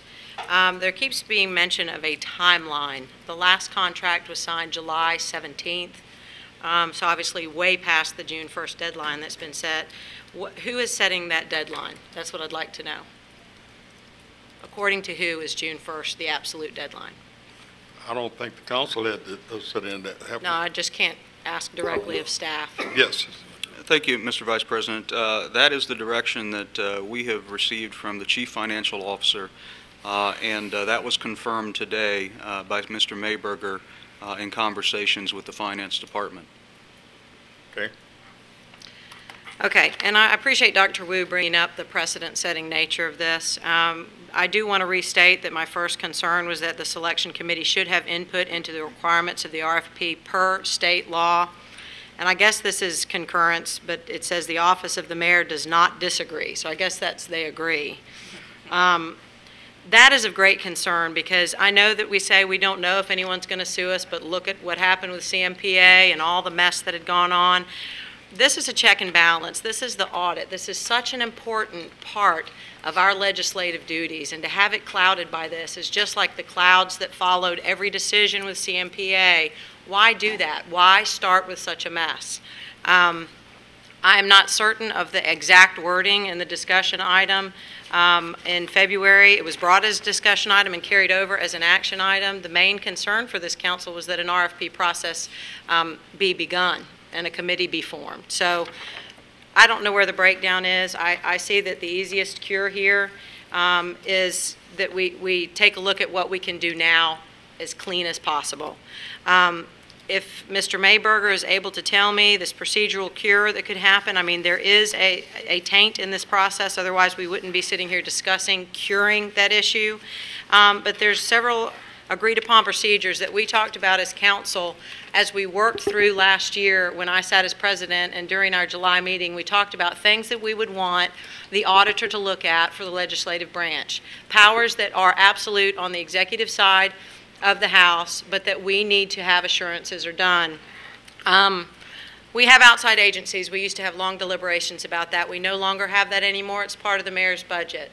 But there are certain requirements of those outside agencies, annual financial statements, benefit to citizens, those sort of things that we would want to make sure those files are complete. That's an agreed upon procedure. I feel strongly about that. There may be something that each of you feels strongly about. We have the CMPA contracts that have public works and Parks and Recreation tied up in them. We ask for hourly tracking of that. We need to ensure for the citizens that that is happening. If it's not being reported out, that should be an agreed upon procedure. Overhead allocations. We have allocations from the 7th floor, the 6th floor, any department out to all of these enterprises, all of the functions of the city. We need assurances as the legislative branch that those allocations are being appropriately done. And it could be a spot check or it could be an absolute check. These are best practices. These are things that we should be looking at under this new form of government that we haven't had the opportunity to discuss. We haven't had the staff support for council to be able to say, you know what, you have legislative duties here and we need to stand up and dust ourselves off and be big boys and girls and get on with this. And that's what I'm trying to make sure, that we don't set a precedent that we just lay down and die once again and let the mayor have all the power and not say, you know what, this is about the budget and this is about auditing the funds of this city, and that is our job. So I would like to make a motion for our committee to be comprised of 2 council members, 1 CPA, and 2 citizens. And that's my motion. And I'll second that motion. Okay, it's been properly moved in second. Question, Bill? Thank you, Mr. Vice President. Just to address those issues, those are all very good concerns, and that's exactly what the contract process, once there has been a selection, will incorporate. What we are talking about is the selection of the auditor. And this committee has already established that they have the ability to form that committee. They have done that. You have done that on February 23rd. You have formed that committee. In the future, you can determine that you can all be part of that committee. I don't think there's any doubt about that. All of those important issues that the councilwoman just brought forward are part of the contract process once you have selected an auditor. So there really is no disagreement on those issues at all. My concern is that this is not part of the RFP, and it should be. If someone is responding and saying, yes, I want to do this work for you, and then we add 10 items that council and this committee sees appropriate, does that person really want to do the work for us? And then we've already gone through the process and they don't want to do it and we're back to square one. Why not have this included? If we can add agreed upon procedures, hold these responses, they're already open but not made public, I guess. I don't know the process, if Mr. Mayberger can explain. And that these things be addressed by this new committee. And it's important that this be a council-driven process. This is our job. and those things be added to the evaluation process and have those individuals respond to those specifics? The RFP is written very broadly, so absolutely, those things can be brought into the contract process. It is the annual audit of this organization that we're talking about, and all of those issues should be looked at. Okay, any other comments regarding the motion? Well, I would like to follow up a little. So, and this is a confusion because I think that Councilwoman Joyce's points are well taken. But when this committee is seated, do they have a meeting before they even start the review to say, here are the 20 things that we want to make sure that these guys are all prepared to do? And I don't know how the process really works, but I think that it is important that when selecting a audit firm, we sort of have told the audit firm approximately what they're going to be doing, rather than selecting them, then negotiating a lot of other things they didn't expect. But if the committee takes the time and says, okay, here are the 20 things, here's what we typically have them do, here are the new things because of the change in government. Is that part of the committee process that would happen? Fortunately, this process has nothing to do with the change of government. This issue has to do with the change in state law in 2005. It wouldn't be any different if it was the old form of government. It wouldn't be any different at all. You had acted just like you acted with this one in 2007 after that change in state law. So it's not an issue in regards to the change in government. It is simply the fact that this organization has become aware of a change in state law and that we procedurally have an issue with. It's not, I want to be very clear, though, it has nothing to do with the change in the form of government. Because again, and this is an important point, this city council in 2007 went through the same process, just as we are today, only the procedural issue was not recognized and acted on. Let me restate my question. When this committee is formed, will their first action be the day they come to hear from the different firms? They're going to get a scoring sheet from the gods of scoring sheets? Or will they have a meeting beforehand where they say, here are the 20 things that are important in selecting this firm? And I guess especially because of the problem of the state law, my understanding then is that the state law is sort of saying that that committee needs to have input in the selection, in how you decide someone's qualified. And so I'm guessing that the state law would then intend that this committee would at some point figure out what the scoring criteria should be. And those substantive issues that are outlined in the state law, and in other words, all those requirements that you're talking about are currently in this RFP. The only issue that we have is that this committee wasn't put together prior to that RFP going out and having the opportunity to provide input. However, that can be cured, once again, through ratification. So the first meeting is to sit down with the committee and say, okay, this is the issue we have, and we want you to take a look and see if you are willing to ratify this process. The bottom line is, if the committee says, no, we're not going to ratify this process, then we're starting over, regardless. Because if the committee is not willing to ratify that RFP, if they don't look at it and they think that there's something else that needs to be included in it as a committee, then we have to start all over. Let me ask you a question. Why would you have to start all over? The committee is going to bring in those folks who responded to the RFP.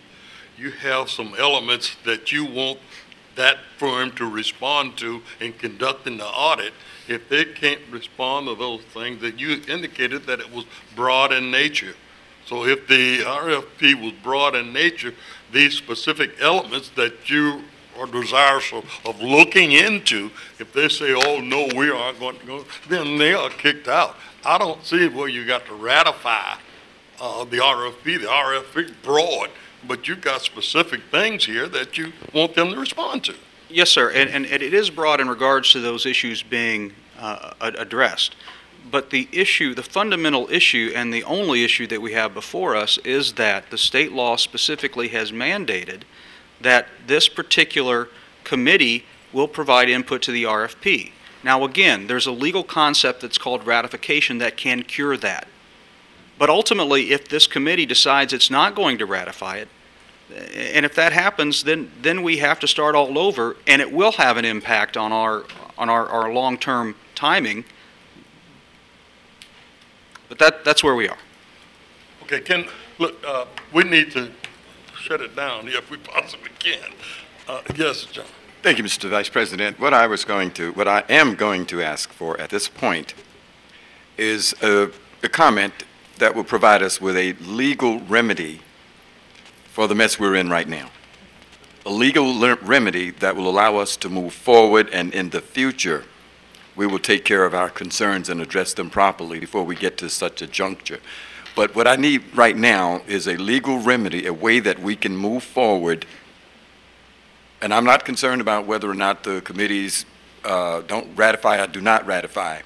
But if we need a remedy, a recommendation for the purpose of guidance and direction to move us from where we are right now forward. Is there anybody here that can give us that kind of guidance? Because we're not going to solve it here today, obviously. We just need some plain legal guidelines that will keep our noses slightly above the water, and we can move forward. I think Council gave that earlier when he gave us those various options. Did you not? Apparently, nobody heard it. Let's state it again, and then we'll get it clear and move on.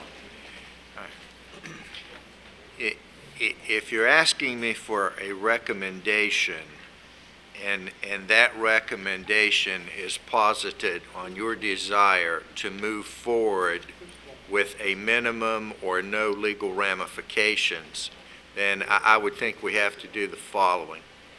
We have to delete, which is an administrative act, the legally offensive references to the mayor's authority that Councilwoman Myers pointed out from the RFQ. We have to, secondly, constitute this committee, and thirdly, allow them to proceed with their work. Would you like for me to amend? I'm going to have some language to amend. Would that help, I think, this motion? Yes. Okay, so my motion as it stands then is for the committee makeup, and the next sentence, that the current RFP responses be supplemented by each firm for additional requirements the council committee requests. So it's the council's audit selection committee requests. And we remove the mayoral recommendation and response. Did that second still exist? Second. Okay, are there any issues with, you have spoken 3 times now. Yes. I don't think it's been 3. It's so important, but I want to go ahead on with this now. Yes.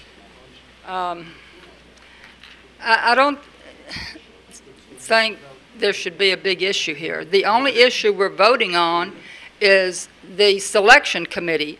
We're not being asked to ratify anything today. That's the job of the selection committee.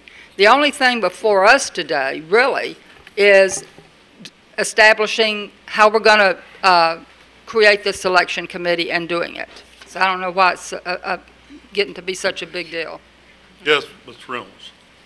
The committee has been established on February 23rd.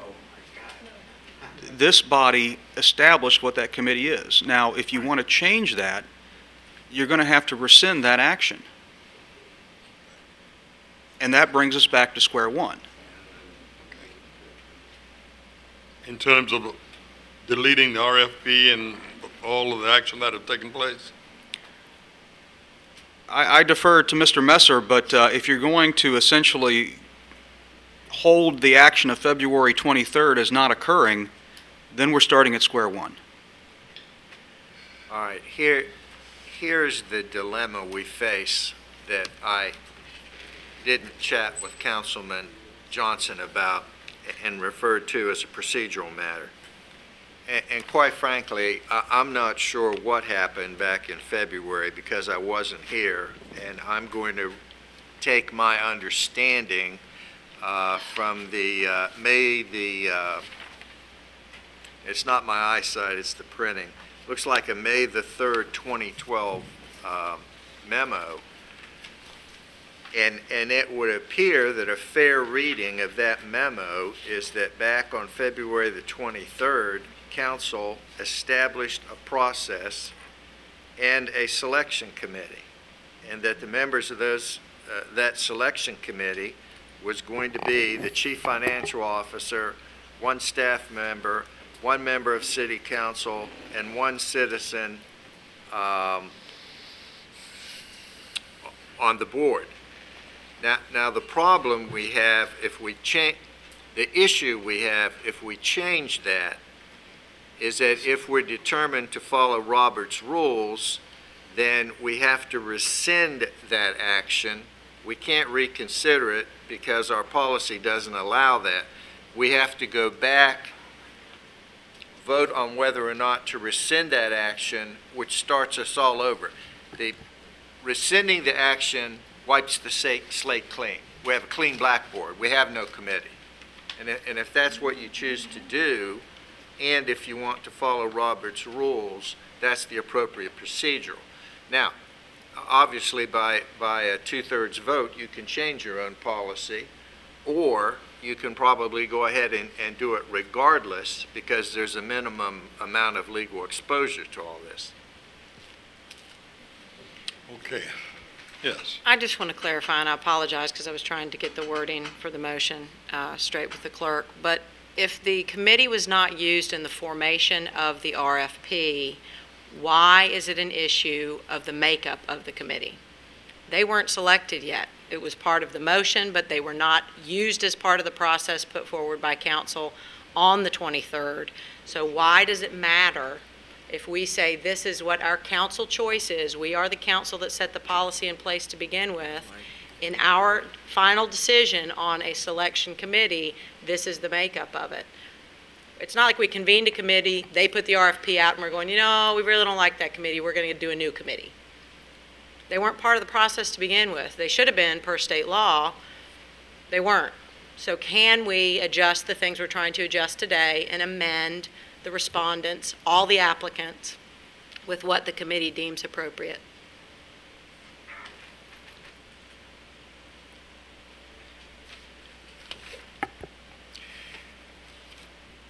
If we assume that the City Council took action on February the 23rd, 2012 to establish the selection committee, and if we assume that those people mentioned in that motion were the people on the committee, then the only way to undo that not is to rescind that action, because that's an action that's been taken and approved by the council. Get a little clarification. Will that affect the RFP process? If we rescind that, does that erase the RFPs, or is it just the RFPs are still there? We're just flipping around the committee. I don't know how that affects the RFPs, and that I thought was where we were going. Yeah. Well, I would think it shouldn't affect the RFP, but I'd defer to Mr. Mayberger or the mayor's office. I don't know how that would. All I'm saying is that we have if you assume that we have a council action now, whatever it is, March, April, May, June, 3 or 4 months later, in order to undo that, we have to rescind it. And if you rescind it, then you have to start all over, and then you adopt however many members and whatever qualifications that you desire. But as it stands now, I guess what I'm struggling to say is there is a selection committee, and you've said who the members are. And if the hang-up is who appoints the citizen member, I think the mayor's office has conceded that y'all can do that. Yeah. Mr. Reynolds, did you have a question, something? No, sir, I'm good. Okay, what you've heard, we have a committee, and we have a motion here, and that motion was, but I don't know whether that motion can be valid in as much as we do have a committee already, and that I think what you need to do, if you're in light of wanting to rescind that action, you got to vote for that, and then we'll start from scratch, if that's what you want to do. If not, we'll go on as we presently are. So it's open, and hopefully we don't have to have too much dialogue in that regard. Yes. Citizens, the citizens, is there anyone in the audience? Chair. Yes, sir.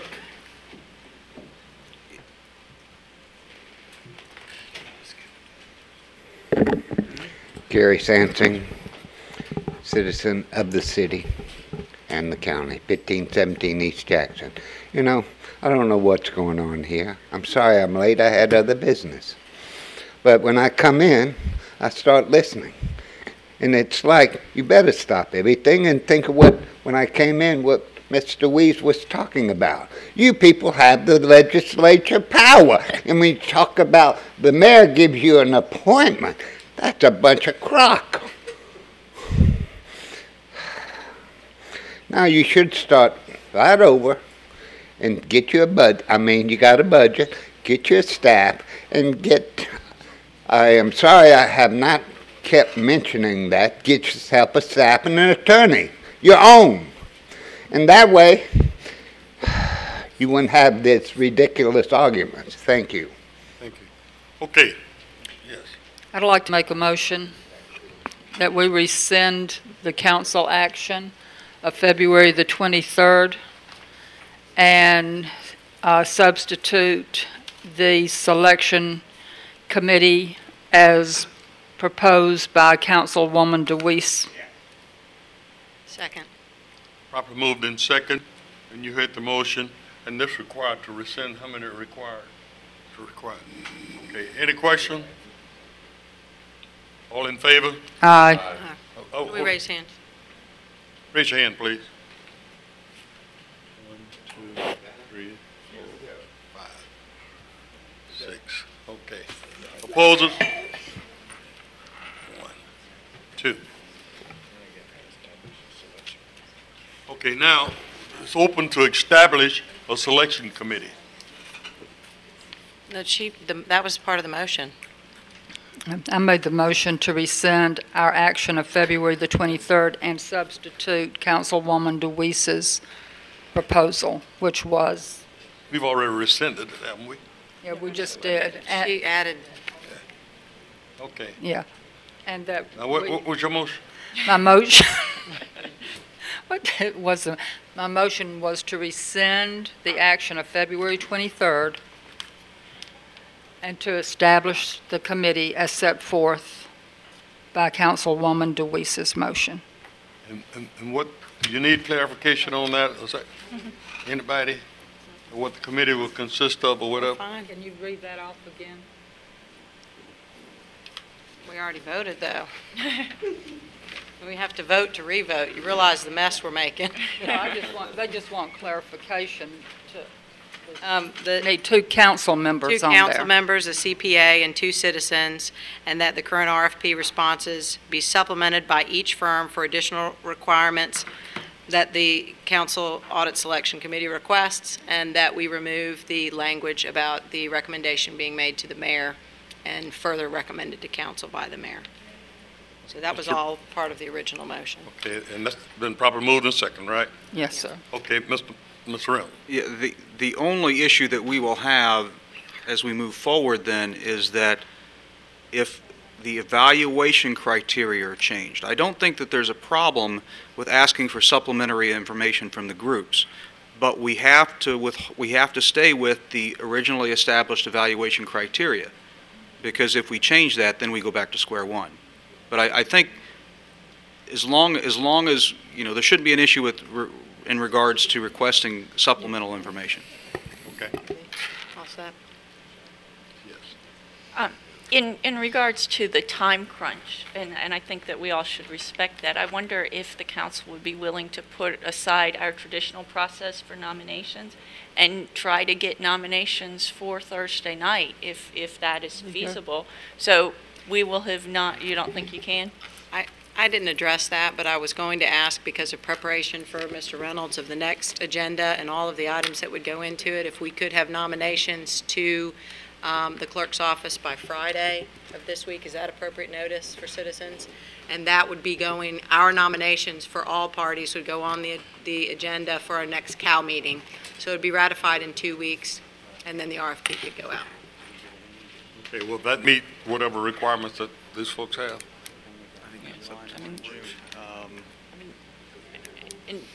And I guess I'll go back to what I was saying. If we're trying to get them by Friday, if there's any way for us to get them by Thursday and get them to the council for us to take action Thursday night, I think that would be, I know it's tough, but I think that we'll get a few people and have that as a possibility for Thursday night. I think just because I don't want to. Can we do it Thursday? Did you have nomination? Do you have a nomination? You could do it? Clerk? Okay. Okay. All right. Good. All right. Any unreadiness? Everybody? We're ready. Audience? Mr. Vice President, we need to select 2 council members. Do we Please. want to do that today? Yeah. But let's go ahead on and Mr. do Reynolds is saying, please. Not Thursday. Let's go ahead and do this now. I would like to nominate. Wait just a minute. Let's pass this motion, then we'll nominate. What are we? Okay, we'll nominate the okay. councilman. All in favor? Wait, which? Aye. Aye. Opposed? Okay, now we need,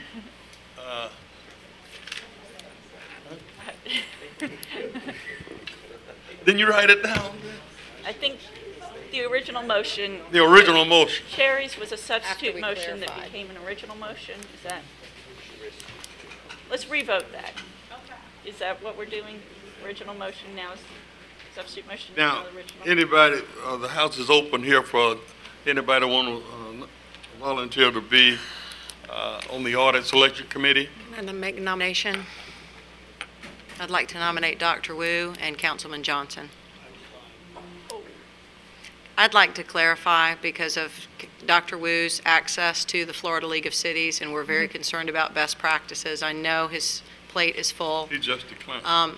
Simply navigating. He just declined. Okay. Well, I declined 3 times and y'all didn't listen, so I thought I'd try. Do we have any other individuals that would volunteer for this? Did he accept? I won't be able to accept it this time either. I'm overcommitted with the Community Maritime Park trustees and the city council and trying to make a living and all that type of stuff. I'm just going to have to decline at this time. I do appreciate it and I support this as this moves forward, but at this time I'm just overloaded with. Yeah, I'll nominate Sam Hall. Yeah, I'll second that. I'll second that. I'll second that. So, do we have another individual? I'll nominate Dr. Pratt. Dr. Pratt. I don't do numbers. Okay, we have Dr. Pratt and Sam Hall. As for, but anybody else, Sam, I'm Sam, sure yeah. he'll be okay with that. You'll tell him he's okay with it, right?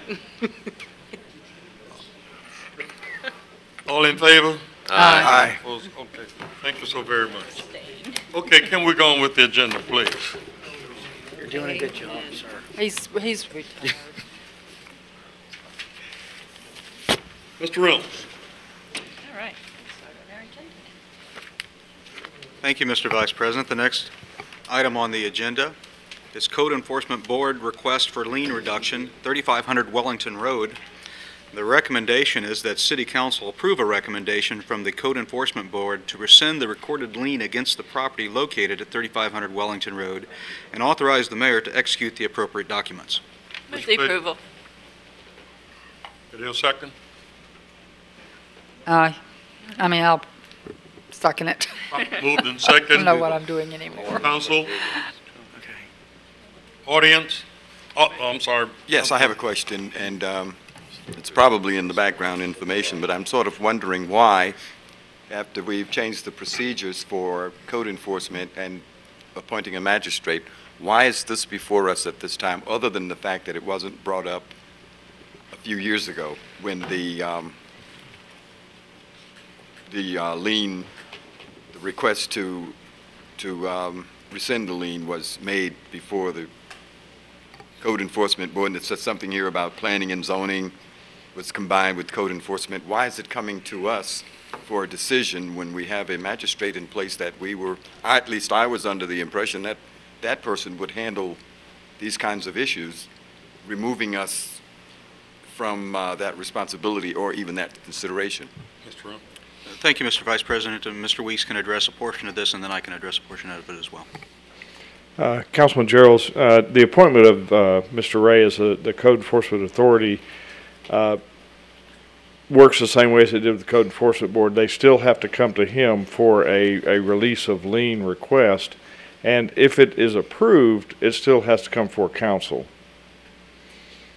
for that lien release. These two here, when we combined our planning and zoning enforcement, which was in my office, with code enforcement, which was in Mr. Weineke's office, we found these two that had not, council action had not been taken on. One of them actually had gone to the previous city administration and for some reason died on his desk, and the other one, I was out with a medical procedure and thought it had been taken care of. The first one, the 3500 Wellington, just a brief history on that one there. The gentleman bought the house in foreclosure. He lives in Pensacola. He's a young man. This was his first home. Immediately after he bought it, he put a roof on the house, and it was in compliance. Because it was in foreclosure, the city did collect $2,677 against that lien when the property closed. Okay. Thank you. Thank you, Mr. President. Any other questions from the audience? All in favor? Aye. Okay. Ms. Reynolds? Thank you, Mr. Vice President. The next item on the agenda is subject Code Enforcement Board request for lien reduction, 1822 East Moreno Street. The recommendation is that City Council approve a recommendation from the Code Enforcement Board to rescind the recorded lien against the property located at 1822 East Moreno Street and authorize the mayor to execute the appropriate documents. Move to approve. Second. I'll move the second. Council? Audience? All in favor? Aye. You? Mr. Reynolds? The next item on the agenda, Mr. Vice President, is subject creating Section 11-4-181 of the City Code regulating off-street parking during special events. The recommendation is that City Council adopt Section 11-4-181 of the City Code to require the owners of ancillary temporary parking lots used during special events to obtain a permit for such activity and to conform to reasonable regulations. Move the approval. Second. Moving second. Council? I just had one question in conjunction with this. A citizen had asked for the city parking lot here and any lot that the city owns. Where are those funds going? Are they going into the scholarship fund in the neighborhood services for kids, or where are the funds being allocated? Or general fund? Do they go in the general fund? I believe that they're going to general fund, but I can certainly find out. They should be going to general fund. Let me put it that way. Myers? Well, I'm in favor of this ordinance here, but I want to bring to council's attention some legal problems regarding not only these lots that are being used for commercial purposes, but also any lots the city may be renting out. And that is, they're required to have handicap parking. Now, I know that the parking is on grass. However, they are required to have, provide access to people who have need of, for instance, handicap accessible parking, such as a van that would have a lift that comes from the side, would require 17-foot parking space. That's the length or the width of a handicap van accessible handicap parking in the state of Florida. And I'm wondering if we can, make that a requirement. Can we address that as a requirement in this ordinance? That any state requirements will have to be adhered to by the individuals that run these particular establishments. All we're doing at this point is allowing them to do it. Currently, Currently, they're not allowed to do it, and we all know that we have a vigorous business going on simply because the city has decided not to enforce, but as opposed to that, actually to allow this activity to continue, and that's why this particular ordinance is before the council. But all other laws and requirements that that any facility would have to abide by would also have to be would also have to be addressed by these particular areas. Now, the one thing is that since none of these are grass lots, so they're not marked, I would think that if someone was able to simply say, that we have a handicapped accessible vehicle here, we're going to need more space, that they would then apply, or then the individuals that run these lots would then make sure that that was taken care of. But again, those regulations, those laws will all have to be complied with. This is simply just allowing them to use a particular lots for parking purposes from the city's perspective. Yes. Well, I was trying to avoid having to go around and check out every one of them. But I assume that we will have permits on file, so I can get a list of everyone who has pulled a permit. Yes, ma'am, and we'll also have code enforcement out, looking at these lots and making sure that they comply with all the necessary rules and regulations. Okay, thank you. I guess the concern that I have in reading this, and I'm not clear when we got an application fee and the permit that they are required to have. I say $10 per day for each day covered by the permit. And you reference the Wahoo games here, and we know there's approximately maybe 60 games or maybe 65 games left. When they get the permit, do they get a permit that will encompass all of the 65 games left, and that it would be a flat fee of $10, or are we talking about something else? It would be a flat fee of $10 per day, sir, but absolutely they can do it all at one time with one permit. So we're talking about $10 per day. That's correct, and the reason for that, frankly, is that you have code enforcement officers after hours that are going to be out there making sure that these particular establishments are conforming with the city code.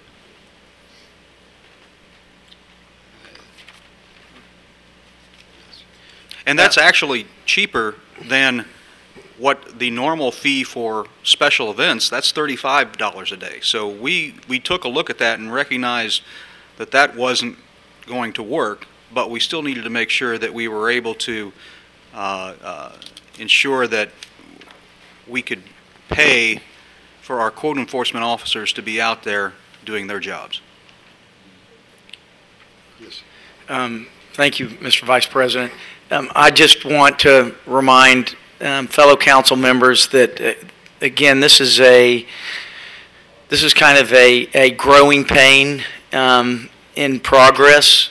These are some of the symptoms of a city or a community that is experiencing actually new growth, new business opportunities, and there's a great entrepreneurial kind of spirit that has surfaced, showing that people can, in fact, turn some of their vacant properties into revenue-producing opportunities. It reminds me of when I was in New Orleans at Tulane and going to the New Orleans Jazz Festival, or even the old Sugar Bowl in the Tulane area. I mean, all of those property owners benefited from economically, and one lot that holds 20 cars, they've made $100. I feel like this $10 permit is in no way a burden, and I think we've got to administer some level of compliance and control. So I just want to encourage all of us to be mindful that we are taking steps into an arena that our downtown community has not experienced, but there's capitalism at its best, and we can foster it, and we can guide it, and we can control it in a way that doesn't hamstring some of these people that have a great financial opportunity. Yeah, it kind of So, reminds me to comparing that to the lemonade stand that little girl might have on the corner, and we charge them $10 a day. well, we can use our discretion. I just have little issues with that. Yes, sir, and I can certainly understand that, but one thing to remember is that currently the city code does not allow this activity to exist. Right. And we're only talking about those grassy areas. In order to ensure that are unimproved. And so what we don't want to have happen are vehicles driving over sidewalks, driving over curbs that are not designed for that. And so it is going to take some code enforcement work. And then we're also going to have the enforcement officers out there to make sure that, as Councilwoman Myers has pointed out, that other issues are being taken care of as well. So it's either that or we enforce our current ordinances. And I don't, well, those are the options. When are we going to go into effect with this? As soon as you decide to pass it. So Thursday. I'm thinking about this one right here, which is constantly full. Yeah. And they're having the tailgate parties and yes, sir. Those kinds of things. So that means that from here on out, that I forget the latest name that's doing it for the Fiesta, Five Flags, etc. Denise Dougherty, I believe, will have to pay $10 a day for the balance of the time that they plan to utilize that. $10 for every special event, yes, sir. Okay, are there any questions are there any audience? All in favor? Aye. Opposers? No. Okay. Mr. Reynolds? Thank you, Mr. Vice President. The next item on the agenda is subject property acquisition T5600 College Heights subdivision. The recommendation is that City Council authorize the purchase of parcel T5600 in the amount of $62,000 plus $2,050 for closing and miscellaneous costs plus $1,200 for legal fees, plus a 5% contingency in the amount of $3,262 for a total authorization of $68,512. Second. You have a motion and a second. Any discussion? Council? Members of the audience? What are we voting on again? I'm sorry. We're on property airport. acquisition. Property acquisition, item number 5, I believe that was. Let me see. Okay. Great. Thank you, Ms. Yes. Thank you, Mr. Geralds. Yes, I was just wondering, I appreciate I actually got a copy of a colored map that helped me actually locate these pieces of property. I think the map that I had was provided with the agenda was a little confusing. And this newer map, I appreciate it, and I'd encourage staff as we move forward with these acquisitions, if they could give me a map that is clearer, that I can actually read. And I guess we have someone, Ms. Crawford, a new person that's helping us with acquisitions out there. Is that true? Because I knew we had, I believe it was another lady, and I see a new face in the audience. Mr. Reynolds? Please. Councilman Johnson, yes, we do have a new member on staff. Candace Mitchell joined our staff last week. She'll be Okay. taking care of acquisitions, environmental issues, and other special projects. Welcome, Ms. Mitchell. I appreciate it. Since I came in a little bit late, I'm just going to stop there, but thank you. And I will vote in support. Thank you, Mr. Johnson. Any further comments from staff? From the council? General public? Mr. Sansing.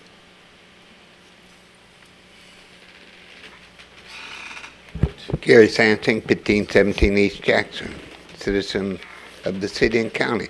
Why don't they bring the lady up, introduce her, and let her give her qualification so the public can know? Thank you. Mr. Reynolds, would you? Sure. Ms. Mitchell, if you'd like to come up and please introduce yourself to council and talk a little bit about your qualifications, please. Sure. My name is Candace Mitchell, and I have my undergraduate in environmental studies from UWF, My master is in public administration, and I've had my real estate license since 2004. Thank you. Thank you, Ms. Mitchell. Okay, hearing no further comments, all in favor? Aye. Opposed? Motion passes unanimously, and Mr. Vice President has returned to his chair. We have, Mr. Reynolds? we've dealt with 5. We're back to Mr. Reynolds. Mr. Vice President, now is discussion items number 7, request to amend Chapter 7, TAC 4 of the City Code. Mr. Vice President. Yes, Councilwoman DeWeese. I made the motion that this be investigated further and be brought to council here, so I don't know, I obviously don't have a motion written. It's a very technical item. Do we, I guess if we could have clarification on what changes were made to the original request, and then whatever motion needs to be made, I'm happy to make, since I had asked for it to be delayed. Now, we're on item which one? Now? Discussion item number 7. Number 7. What did you do with the item 5? Does that have any bearing to this? No, but. No, it No, does sir. not. No. And I can have Sherry Morris identify exactly what the changes to the ordinance were. Okay. Thank you. Councilwoman DeWeese, the change that was made from the ordinance that was presented to council previously is that a square footage threshold was put in place so that multi-use retail establishments that were less than 200,000 square feet in total floor area would not be exempt from the requirements of the ordinance. Mr. Vice President. Yes, I'm sorry, if I could finish just real DeWeese, quick. go ahead. If I could just have further clarification, I know that I'm a citizen, and we all know who came up, but I'm not going to call by name, had some concerns about other options that could be explored, possibly because of the location of the liquor store within the entire property. That option didn't sound like it was a viable option. There was one other consideration, and I'm not certain, and I need clarification on that from the citizen, as to what that third option was, and if that was explored, and if we could have clarification on that. Did we not have this particular item last week as a hearing? Yes, a hearing. Okay, is there some reason why we're going to go back to a hearing on this, and where folks will have an opportunity to come and voice their opinion on this? I believe if it's the decision of council to take it forward as a code amendment, then yes, there would be a hearing at that point. You know, it's my thinking that there are some expectations on the part of those folks who spoke up that they would probably want to come back and voice their opinion after we did that. So we could either do that or whatever your wishes are, but I think we need to ensure that those folks who had some issues with it, that they be allowed to come back and voice. She's here. Okay, yes, Mr. Brown. Thank you, Mr. Vice President. And just to be clear, what staff did was take the discussions in the process, and if you will recall, I specifically had asked if the 200,000 square foot requirement would solve the issue, and the answer was yes. And it seemed to be the easiest way to be able to solve this particular issue, and that's why staff put the 200,000 square feet requirement in there. Okay, it's my understanding that the person that had raised some issues is here. If they wanted to speak to that, Ms. Mack. Thank you, Councilwoman, Mr. President. Just as a refresher, and for information, the other suggestion, and actually the square footage was an alternate if the original suggestion turned out not to be feasible. But the information that I brought to this council at the public hearing is that the county found a legal way to provide to pass variances in exactly this kind of situation within the county, and my suggestion was that the council consider talking with the city attorney about investigating whether the city could do such a variance also, since obviously it was a legal procedure for the county to do, and that, as a citizen, to write a whole ordinance citywide to solve one business's problem seemed like an excessive action.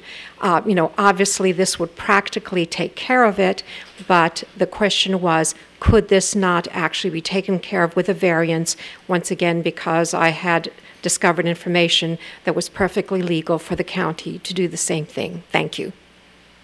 And we did not address the variance issue at all, did we? No, sir. I think that did come up, and we were, I think that issue did come up. Sherry Morris can probably speak to that, but it's my understanding it could not be done by a variance. And anyway, could you address that issue first, and then we'll address why these changes were made in the ordinance? Certainly. Councilwoman Myers, as you're probably familiar with, if something is contained within the Land Development Code, Chapter 12 of the code, Council has the Zoning Board of Adjustment, which grants variances to the land development regulations in that chapter. It's my understanding, in speaking with the city attorney about this issue when it was first raised, that a similar provision allowing council to waive the requirements of the alcoholic beverage ordinance on a case-by-case basis does not currently exist in our code in Chapter 7. So I'm going to ask the city attorney, can this be accomplished through a variance process rather than having to amend the code? I'd be glad to research it. Honestly, I don't know at this point. They didn't ask for a variance, which is why I didn't investigate it. I don't know. I'll be glad to go back and look at the code, but I can't tell you off the top of my head. Could we get that addressed by Thursday? Because sure, the owners of this building, of this Walmart, really want this to proceed. And one of the issues has already been addressed, and that is the definition of large retail multi-use store was so vague, and that we wanted a definitive description. That's why the 200,000 square feet was put in there. And so that took care of some of the vague language. With that Walmart, I think it's perfectly good.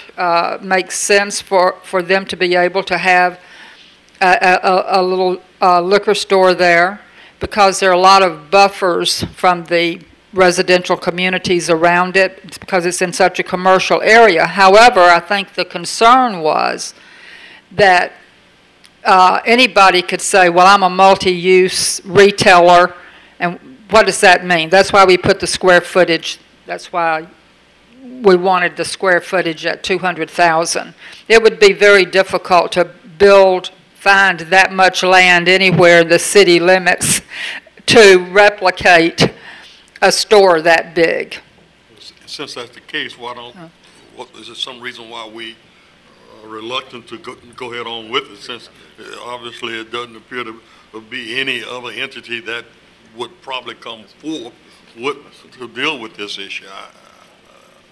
Instead of prolonging the issue, that's my concern. Would it be appropriate if I made a motion that we accept the language as submitted by staff, and let's move forward? Would that be appropriate, Mr. Attorney? Yes, it would be.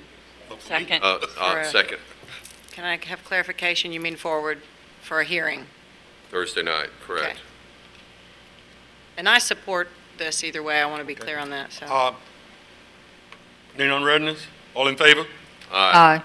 Okay, thank you. So that means it will be on the agenda as a hearing Public hearing Thursday night. Right. But also our attorney is going to check and see if they can do a variance rather than going the ordinance route, if that's possible. Yes, I'll be prepared to report that. Okay, thank you. Okay, the consent agenda items. We got item clerk.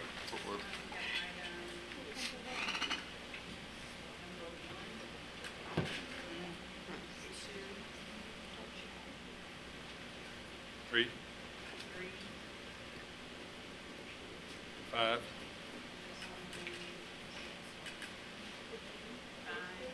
And 6. Did you say item 1 was? We had 1, 2, 3, You said no to 6. Yeah, number 5, 1 and was, 6. number It's 1 considered- was split. Number 1 was the audit committee. That was Yeah. clearly a split vote, so that's. That was not- unanimous. And number 6, right? Number 6 isn't. Okay. Yeah, it was unanimous. Okay. Okay. Okay. Number 6 is not. All in favor? Wait, No, wait, number 6 number is 6 not. was not unanimous. What? Item number 6 was not unanimous. Mr. It Joe. was not unanimous, oh, I'm sorry. So it's item 1, 6, 3, 1, 2, 3. 5. 1, 3, 5, not 6. Not 6. Oh, eagle eye. Not 6. 2, 3. 1, 2, 3, 4, 1, 2, 3, Am I 5. correct now? 1, 2, 3, Am I correct 5. I move 1, 2, 3, 5. Second. 1, 2, 2, 3, 3, 5. and 5. All right. Okay. The motion is. All in favor? Aye. Aye. Okay. All right, you have 8, 9, 10, 11 information items. Or any discussion on those? I just have a question. Number 10 is about land development code. I was just curious, I'm guessing that that means we're going to have a hearing on Thursday, or is it just for our information to prepare us that someday we will have a hearing?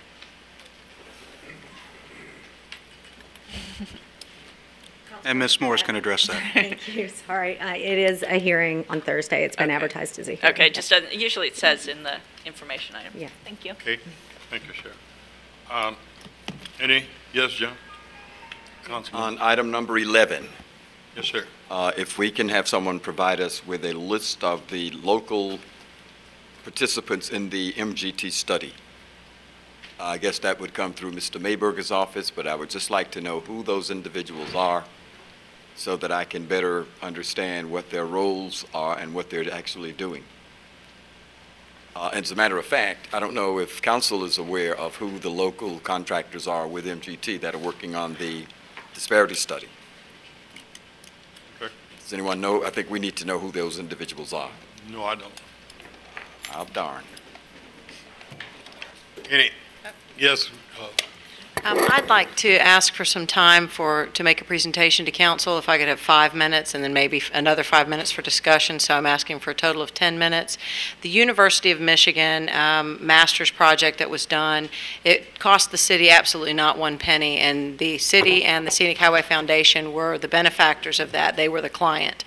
And it's a framework for conservation, native species planting, access to the scenic byway, which starts at Bayou Tahar, goes all the way to the end of the city property, and actually goes on up to almost to Pace. It's informational in nature. I'm not looking for money at this time. I have some ideas of how PCIP funds could be used. I have discretionary funds that I wanted to offer up to neighborhood associations to get that rolling. So I just wanted council to be aware of it, because it may be a concept that we want to implement in other areas of the city. It goes right along lines with what Bayfront is going to look like. A lot of those are native species, drought tolerant. So if I could have 10 minutes without objection of council. When are you proposing to do The that? next committee of the whole, if I could have At some the next 10 committee of the minutes, whole? yes. Okay. Are there any other council communication requests of the mayor's office? Yes. I was wondering if we could get an update. I know that I understand based on the budget presentation last time that we've entered a new contract with Zimmerman, which I assume means that the old contract with the Zimmerman agency is ended, and that contract, as I understood, was to create a brand identity for the city, and I was hoping we could get a presentation on what has been developed and then what the plan is going forward for how we will be implementing that with the Zimmerman agency. Yeah, absolutely. We're currently planning the rollout for the brand and would be more than happy to start that process. Councilman Johnson? Yeah, thank you very much. One other thing I'd like to get on the agenda too, as we're moving forward with the budget, et cetera, because I'm starting to get questions about the 7th floor, and it came up tonight about specific duties. I looked at the city attorney, and then I looked at the city administrator, and no one really knew who put this contract together, and it was actually the chief of staff And chief of staff to me doesn't mean legal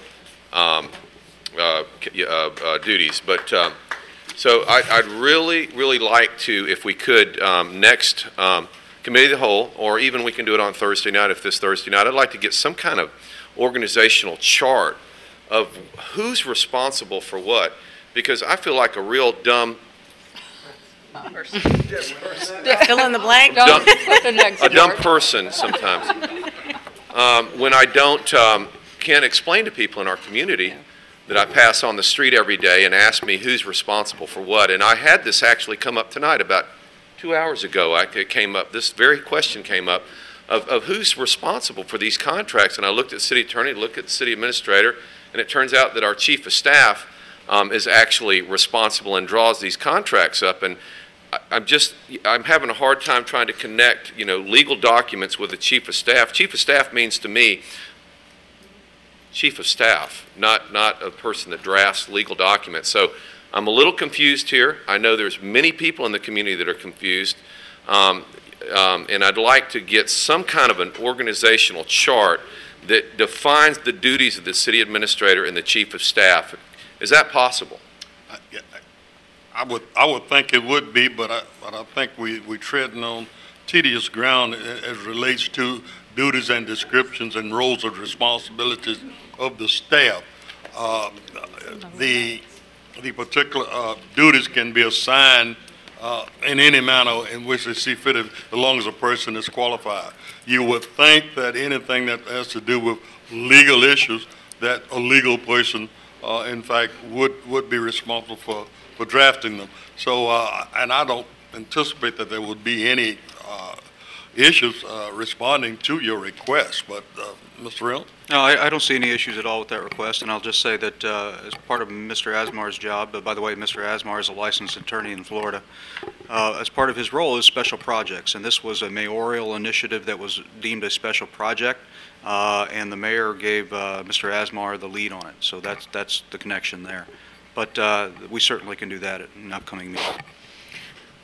I just have to tag on to that really quickly, because it is a concern when you look at a budget of any city that an org chart is part of what we ratify, and that we are approving budgetary items for each employee. It's analyzed down to the person. A lot of discussion about the city of Hialeah, which is smack in the middle of Miami, and it is a large city. If you look at theirs as a guideline, just as council, if you wanted to do a little homework, that they, down to the actual budget line item number, that we don't get that kind of breakdown. It goes into expenses in every department. For a citizen, I'm not even a citizen, just an interested person, I went and looked. That their org chart, it's in every budget that we have approved, and so it is a consideration, and it does need clarification, because we're trying to make intelligent decisions, like I said, about how overhead is allocated, what are people doing. People ask me all the time. A lot of the things in some of the smaller cities I looked at, they're allocated to a certain function, but they sit in the mayor's office to take care of those administrative duties as well, so they're doubly allocated. So we have a huge budget in the mayor's office. Hialeah actually did away with their chief of staff. It's not even in the budget for 2012, and they're still okay. I've had long discussions, and I hate to air this out. Mr. Asmar's not here, and it's not about Mr. Asmar, but you have Mr. Reynolds as the chief administrative officer, and he's trying to run the staff of the city and run the city, but yet he doesn't have his hands on the budget, and it's happening again this year. I thought it was a stopgap for the first year budget because we didn't have a CAO. Now we do have a CAO, and there is some mixed messages, and I think as a council we need to understand what it is we're approving in a budget, and that's directly related to what the org chart is and what jobs are. Yeah, okay. Mr. Vice President? Yes. I just want to say that I think an organizational chart is absolutely necessary for us to understand how this city operates. I frequently have people ask me the same question Councilman Johnson is asking. I just have to tell them I don't know. Yeah. But I think that Councilman Johnson's question is absolutely appropriate. In fact, under the charter, one of the duties of the council, it says, is to inquire into the conduct of any municipal office, department, agency, or officer, and to investigate municipal affairs. Furthermore, one of the duties, the third enumerated duty of the mayor, to present recommendations to the city council on the requirement of its municipal government. So I would like the same information, and I was really, quite frankly, surprised that Mr. Messer had not read the contract, or he said he read it, but that he had not been involved in the drafting of it, and that the chief of staff is. So I just wonder how many layers of attorneys we have doing things. I would expect our city attorney, and of course he said he had read the contract, but he had not been involved in the drafting of it. He should have caught that one thing, though. My response to Councilman Johnson was that when I say that we treading on tedious ground, is that inasmuch as that if we get a document, if you have some issues with the document, you can challenge the document. I don't think you can get in the business of telling an individual what the duties should be assigned to anybody on the mayor's staff. Now, if chief staff has a financial background, if he has the background to write leases, so be it. But if the questions in terms of some elements within a certain document, you raise the question, who wrote it? If it's not acceptable to you, then you challenge that. But I don't think we should be challenging what duties that an individual does on the staff. Yes. Yes. Finally, I would like to request, and I so look forward to the strategic planning day, but as a former teacher, educator, I would encourage each of us to review the policies and procedures and write down and bring any questions that you may have to that session. I strongly feel that it is not appropriate for us at Committee of the Whole meetings to discuss rules and regulations when we're here to deal with business. We need to have a better understanding, because that's what I'm hearing. There seems to be some confusion in terms of interpretation of policies, and interpretations are like some other things I'm familiar with, and they sort of go around the room. But I do believe that it would be very, very helpful for all of us to review the policies, any questions that you may have about them, to bring them up at that time so that we can clear the air and be able to perform our duties as a committee of the whole in a fashion that lets the public know that we understand what we're doing and we don't spend hours on discussing policies and procedures. Thank you. Anything else to come before the group? Audience? We don't normally have it, but I'm going to let you, Jerry, because I like you. And Ms. Dubuisson, you okay?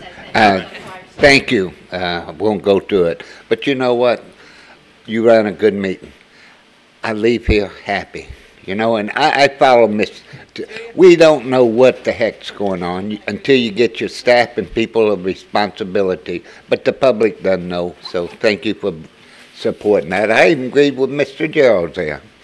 Thank you. Thank you, sir. Oops, whoops out. No, this dude was trying this.